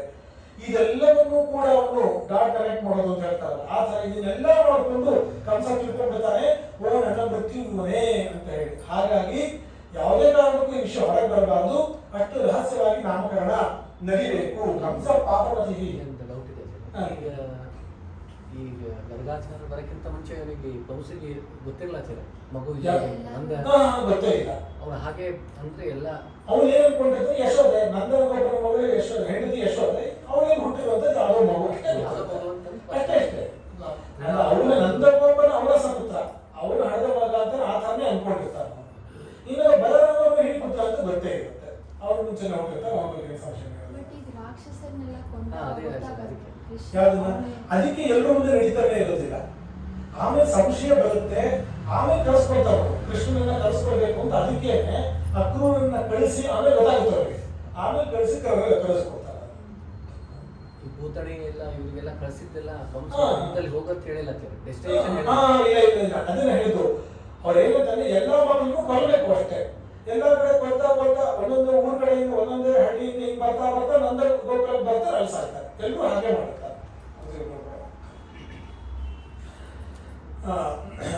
ಹಾಗಾಗಿ ಅವ್ರಿಗೆ ಸಂಶಯ ಬಂದ್ಬಿಡುತ್ತೆ. ಮೊನ್ನೆ ಎಲ್ಲಿ ನಾಮಕರಣ ಮಾಡಬೇಕು ಅಂತಂದ್ರೆ ಅವ್ರ ಮನೆ ಕೊಟ್ಟಿಗೆ ಒಳಗೆ ನಾಮಕರಣ ಮಾಡ್ತಾರೆ. ಗೋಷ್ಠ ಅಂದ್ರೆ ಕೊಟ್ಟಿಗೆ, ಅದ್ರ ಒಳಗೆ ಅದು ಅತ್ಯಂತ ಪವಿತ್ರ ಜಾಗ. ಇವಾಗ ಕೊಟ್ಟಿಗೆ ಅನ್ಕೋತೀವಿ, ಹಾಗಲ್ಲ. ನಾವು ಶ್ರಾದ್ದ ಕರ್ಮಗಳನ್ನೆಲ್ಲ ಮಾಡ್ತೀವಲ್ವ, ಕೊಟ್ಟಿಗೆಯಲ್ಲಿ ಶ್ರಾದ್ದ ಮಾಡಿದ್ರೆ ಬಹಳ ಪುಣ್ಯ ಆಗುತ್ತೆ, ಪತಿಗಳು ಬಹಳ ತೃಪ್ತಿ ಆಗುತ್ತೆ ಅಂತ ಹೇಳ್ತಾರೆ. ಅಷ್ಟು ಪುಣ್ಯ ಜಾಗ. ಆದ್ರೆ ಜನಗಳು ಯಾರು ಬರೋಲ್ಲ, ಸಗಣಿ ಬಾಚಲಿಕ್ಕೆ ಅಂತೂ 6 ಗಂಟೆಗೆ ಬರಬೇಕು, ಬೇರೆ ಯಾರು ಬರಲ್ಲ, ಇನ್ಯಾರು ಏನು ಗೊತ್ತಾಗೋದಿಲ್ಲ. ಅಲ್ಲಿ ಗರ್ಗಾಚಾರ್ಯರು ನಾಮಕರಣವನ್ನು ಮಾಡಿಸ್ತಾರೆ. ನಾಮಕರಣವನ್ನು ಮಾಡಿಸ್ತಾ ಅವರೇ ಹೆಸರಿಡ್ತಾರೆ. ನಾಮಕರಣ ಅನ್ನೋದು ಇವಾಗ ಎಷ್ಟು ಕೆಟ್ಟದಾಗ ಹೋಗಿದೆ ಅಂತಂದ್ರೆ ಏನೋ ಅವ್ರಿಗೆ ಕೈಬೇಕು ಅಂತ ಅಷ್ಟೇ. ಹೇಗೆ ನಾಮಕರಣ ಈ ಕಾಲದಲ್ಲಿ ಹೇಗೆ ಅಂತಂದ್ರೆ ಅಪ್ಪನ ಹೆಸರು 1 ಅಕ್ಷರ, ಅಮ್ಮನ ಹೆಸರು 1 ಅಕ್ಷರ ಸೇರಿಸ್ಬಿಟ್ರೆ ನಾಮಕರಣ. ಅದಕ್ಕೆ ಅರ್ಥ ಏನು ಇಟ್ಕೊಂಡು ಏನ್ ಮಾಡ್ಬೇಕಾಗಿದೆ, ಅರ್ಥ ಬೇಕಾಗೇ ಇಲ್ಲ. ಹೆಸರು ಏನಕ್ಕೆ ಇಡೋದು, ಒಳ್ಳೆ ಹೆಸರು ಇಡಬೇಕು. ಶಾಸ್ತ್ರದಲ್ಲಿ ಯಾವ ತರ ಹೆಸರು ಇಡಬೇಕು ಅಂತ ಇದೆ. ಹೆಣ್ಣು ಮಕ್ಕಳಿಗೆ ಇಡುವಂತಹ ಹೆಸರಲ್ಲಿ ಒತ್ತಕ್ಷರಗಳು ಜಾಸ್ತಿ ಇರಬಾರ್ದಂತೆ, ಸಮಸಂಖ್ಯೆಯಲ್ಲಿರ್ಬೇಕು, ಬೆಸ ಸಂಖ್ಯೆಯಲ್ಲಿರ್ಬೇಕು. ಅವರು ತುಂಬಾ ಕೋಮಲ ಸ್ವಭಾವದವರು, ಅವರಿಗೆ ಒತ್ತಕ್ಷರಗಳೆಲ್ಲ ಹಾಕಿ ಕರ್ಕಶ ಶಬ್ದಗಳು ಹೆಸರಿಟ್ಬಿಟ್ರೆ ಹೆಣ್ಣು ಮಕ್ಕಳಿಗೆ ಚೆನ್ನಾಗಿರೋದಿಲ್ಲ. ಅದನ್ನ ಸೌಮ್ಯವಾಗಿ ಕೋಮಲ ಅನಿಸುವಂತಹ ಹೆಸರುಗಳನ್ನು ಇಡಬೇಕು. ಯಾವ ತರ ಹೆಸರು ಇಡಬೇಕು, ಯಾವ ಹೆಸರನ್ನು ಇಡಬಾರದು, ಶಾಸ್ತ್ರದಲ್ಲಿ ಎಲ್ಲ ಇರುತ್ತೆ. ಹಾಗಾಗಿ ತಿಳಿದುಕೊಂಡು ಮಾಡಿ ಹೆಸರುಗಳನ್ನ ಇಡಬೇಕು. ಇಲ್ಲಿ ಅದೇನೋ ಕೂಡ ಗೊತ್ತಿಲ್ಲ, ಇವ್ರಿಗೇನೋ ಹುಚ್ಚುಚ್ಚಗಳ ಹೆಸರಿರ್ತಾರೆ. ಮೊನ್ನೆ ಎದುರಾಗಿತ್ತು ನಮ್ಮ ಗುರುಗಳ ಹತ್ರ, ಸ್ವಾಮಿ ಹತ್ರ, ಅವ್ರು ಯಾವ ಮಗು ಬಂದ್ರು ಮಾತಾಡಿಸ್ತಿದ್ರು. ಏನ್ ನಿಮ್ ಹೆಸರು ಅಂತಂದ್ರೆ ಅವಾಗ ಚಾರ್ವಾಕ್ ಅಂತ ಅಂತು. ಚಾರ್ವಾಕ ಅಂತಂದ್ರೆ ನಾಸ್ತಿಕ ಮತ ಪ್ರವರ್ತಕ, ದೇವರಿಂದ ಏನಿದೆಯಲ್ಲ ಅಂತಂದ್ರೆ ಚಾರ್ವಾಕ್ ಅಂತಂದ್ರು. ಸ್ವಾಮಿ ಅವ್ರ ತಂದೆ ತಾಯಿ ಕರೆದು ಕೇಳಿದ್ರಲ್ಲಿ, ನೀವು ಚಾರ್ವಾಕ್ ಅಂತ ಹೆಸರಿಟ್ಟಿದ್ರೆ ಅದ ಹೆಸರು, ಅದ ಅರ್ಥ, ಅದು ಯಾರು ಏನು ನಿಮ್ಗೆ ಗೊತ್ತಾ ಅಂತ. ಇಲ್ಲ ಕೇಳಿ ತುಂಬಾ ಚೆನ್ನಾಗಿ ಅನಿಸ್ತಾ ಅದಕ್ಕೋಸ್ಕರ ಇಟ್ಟಿರಿ ಮುಂದಿನ ಕಾಲದಲ್ಲಿ ಹೋಗ್ತಾ ಹೋಗ್ತಾ ವರ್ಷ ನಂಬರ್ಗಳು ಹೆಸರು ಹಾಕ್ಬೋದು ನಮ್ಗೆ ಗೊತ್ತಿಲ್ಲ, ಫೋನ್ ನಂಬರ್ ಕಳೆದು ಕೇಳಬೇಕಾಗುತ್ತೆ. ಆದ್ರೆ ಎಲ್ಲದಕ್ಕೂ ಒಂದು ಪದ್ಧತಿ ಇದೆ. ನಮ್ಮ ವಿಶ್ವಪ್ರಸನ್ನ ತೀರ್ಥರು ಒಂದ್ಸತಿ ಅದ್ರ ಘೋಷಣೆನೂ ಮಾಡಿಸಿದ್ರು, ಈಗಲೂ ಕಾಲ ಮಿಂಚಿಲ್ಲ, ನಿಮ್ಮ ಮನೆಯಲ್ಲಿ ಮಕ್ಕಳಿದ್ರೆ ತಪ್ಪು ಏನೇನೋ ಹುಚ್ಚುಚ್ಚಾಗಿ ಹೆಸರಿಟ್ಟಿದ್ರೆ ಅದನ್ನ ಬದಲಾಯಿಸಿ, ಶಾಸ್ತ್ರೀಯ ಪ್ರಕ್ರಿಯೆಗಳನ್ನು ಮಾಡಿ ಒಳ್ಳೆ ಹೆಸರುಗಳನ್ನೇ ಇಡ್ರಿ, ಬದಲಾಯಿಸಿ. ಈಗಲೂ ಗೌರ್ಮೆಂಟ್ ಅಲ್ಲೂ ಕೂಡ ಅಫಿಡವಿಟ್ ಅನ್ನು ಮಾಡಿಸಿ ಬದಲಾಯಿಸ್ಕೊಳ್ಳಿಕ್ಕೆ ಅವಕಾಶ ಇದೆ, ಇದನ್ನು ಮಾಡ್ಕೊಳ್ಳಿ ಅಂತ ಅವರು ಒಮ್ಮೆ ಸಂದೇಶವನ್ನು ಕೊಟ್ಟಿದ್ದು. ಹಾಗಾಗಿ ನೋಡಿಕೊಂಡು ಮಾಡಿ ಒಂದು ಅರ್ಥವತ್ತಾದಂತಹ ಹೆಸರನ್ನು ಇಡಬೇಕು. ಇದರಲ್ಲಿ ಗರ್ಗಾಚಾರ್ಯರ ಹೆಸರಿಡುತ್ತಾ ಇವನಿಗೆ ಬಲರಾಮ, ಅವನಿಗೆ ಕೃಷ್ಣ. ಕಾರಣ ಹೇಳ್ತಾರೆ, ಇವನು ಮಹಾಪರಾಕ್ರಮಿ ಆಗ್ತಾನೆ, ಇವನ ಬಲದ ಮುಂದೆ ಯಾವುದೂ ಇರೋದಿಲ್ಲ, ಹಾಗಾಗಿ ಬಲ ಅಂತ ಕರೀಬೇಕು. ಇನ್ನೊಂದು ರಾಮ, ರಮಯತಿ ಇತಿ ರಾಮ. ರಾಮ ಅಂತಂದ್ರೆ ತಾನು ಸಂತೋಷ ಪಡ್ತಾನೆ, ಇನ್ನೊಬ್ರಿಗೂ ಸಂತೋಷ ಪಡ್ತಾನೆ, ರಮತೆ ಅಥವಾ ರಮಯತಿ. ಆದ್ರಿಂದಾಗಿ ರಾಮ ಅಂತ ಕರಿಬೇಕು, ಬಲರಾಮ. ಕೃಷ್ಣ ಅಂತ ಇವನು ಕರಿಬೇಕು, ಯಾಕೆ ಎಲ್ಲರೂ ಇವನ ಹತ್ರ ಆಕರ್ಷಿತರಾಗ್ತಾರೆ, ಒಂದು ಕಾರಣ. ಮತ್ತು ಈ ಭಗವಂತನ ವಿಷ್ಣುವಿಗೆ ಒಂದೊಂದು ಯುಗದಲ್ಲಿ ಒಂದೊಂದು ಭಗವಂತನ ಅವತಾರಗಳಿದೆಯಲ್ಲ, ಒಂದೊಂದು ವರ್ಣಗಳಿವೆ. ಕೆಲವರಿಗೆ ಶುಕ್ಲವರ್ಣ, ಹಯಗ್ರೀವ ಮೊದಲಾದವುಗಳು ಶುಕ್ಲವರ್ಣ, ಪರಶುರಾಮಾದಿಗಳು ರಕ್ತವರ್ಣ, ನರಸಿಂಹಾದಿಗಳು ಪೀತವರ್ಣ, ಹಾಗೆ ಇದು ಕೃಷ್ಣವರ್ಣ. ಆ ಕಾರಣಕ್ಕೂ ಕೃಷ್ಣ ಅಂತ ಕರೀಬೇಕು ಅಂತ ಅನೇಕ ಕಾರಣಗಳನ್ನು ಕೊಟ್ಟು ಆ ಒಂದು ನಾಮಕರಣವನ್ನು ಮಾಡ್ತಾರೆ. ಅವ್ರು ಹೇಳ್ತಾರೆ ಗರ್ಗಾಚಾರ್ಯರು, ಬಹುನಿ ಸಂತಿ ನಾಮನಿ ರೂಪಾಣಿಜ ಸುತಸ್ಥಿತೆ, ನಿಮ್ಗ ಸಾಮಾನ್ಯ ಅಲ್ಲ, ಎಷ್ಟೊಂದು ಹೆಸರುಗಳಿವೆ, ಇದ್ರಲ್ಲಿ ನಾನು ಇವಾಗ ಹೇಳ್ತಾ ಇದ್ದೀನಿ ಕೃಷ್ಣ ಅಂತ ಹೇಳಿ. ಕೃಷ್ಣ ಅವತಾರಕ್ಕಿಂತ ಮುಂಚೆ ಕೃಷ್ಣ ಅನ್ನೋ ಹೆಸರಿಲ್ಲ ಅನ್ಕೋಬಾರ್ದು. ಭಗವಂತನ ಪ್ರಳಯ ಕಾಲದಲ್ಲಿದ್ದ ಮೂಲ ರೂಪದ ಹೆಸರು ಕೃಷ್ಣ ಅಂತಾನೆ ಇತ್ತು. ಇನ್ನೊಮ್ಮೆ ಅದನ್ನು ನೆನಪಿಸಿ ಅವರು ಅದನ್ನು ಇಡ್ತಾರೆ. ಈ ರೀತಿಯಾಗಿ ನಾಮಕರಣವನ್ನು ಕೂಡ ಅವರು ಮಾಡ್ತಾರೆ ಅಂತ ಹೇಳಿ ನಾಮಕರಣದ ಪ್ರಸಂಗವನ್ನು ಹೇಳ್ತಾರೆ. ಇದಾದ ಮೇಲೆ ಕೃಷ್ಣನ ಬಾಲಲೀಲೆಗಳ ಆರಂಭ ಇದೆ. ತುಂಬಾ ಸುಂದರವಾಗಿರುವಂತಹ ಬಾಲಲೀಲೆಯ ನಿರೂಪಣೆ ಈ ಭಾಗವತದಲ್ಲಿ ಮತ್ತು ನಮಗೆ ಗರ್ಭಿಣಿ ಶಲ್ಯದಲ್ಲಿ ದಾಸರ ಒಂದು ಕೃತಿಯಲ್ಲಿ ಎಲ್ಲದರಲ್ಲೂ ಕೂಡ ಇದೆ. ಅದೆಲ್ಲವನ್ನು ಕೂಡ ನಾಳಿನ ಪ್ರವಚನದಲ್ಲಿ ಇವತ್ತಿನ ಪ್ರವಚನ ಶ್ರೀಕೃಷ್ಣ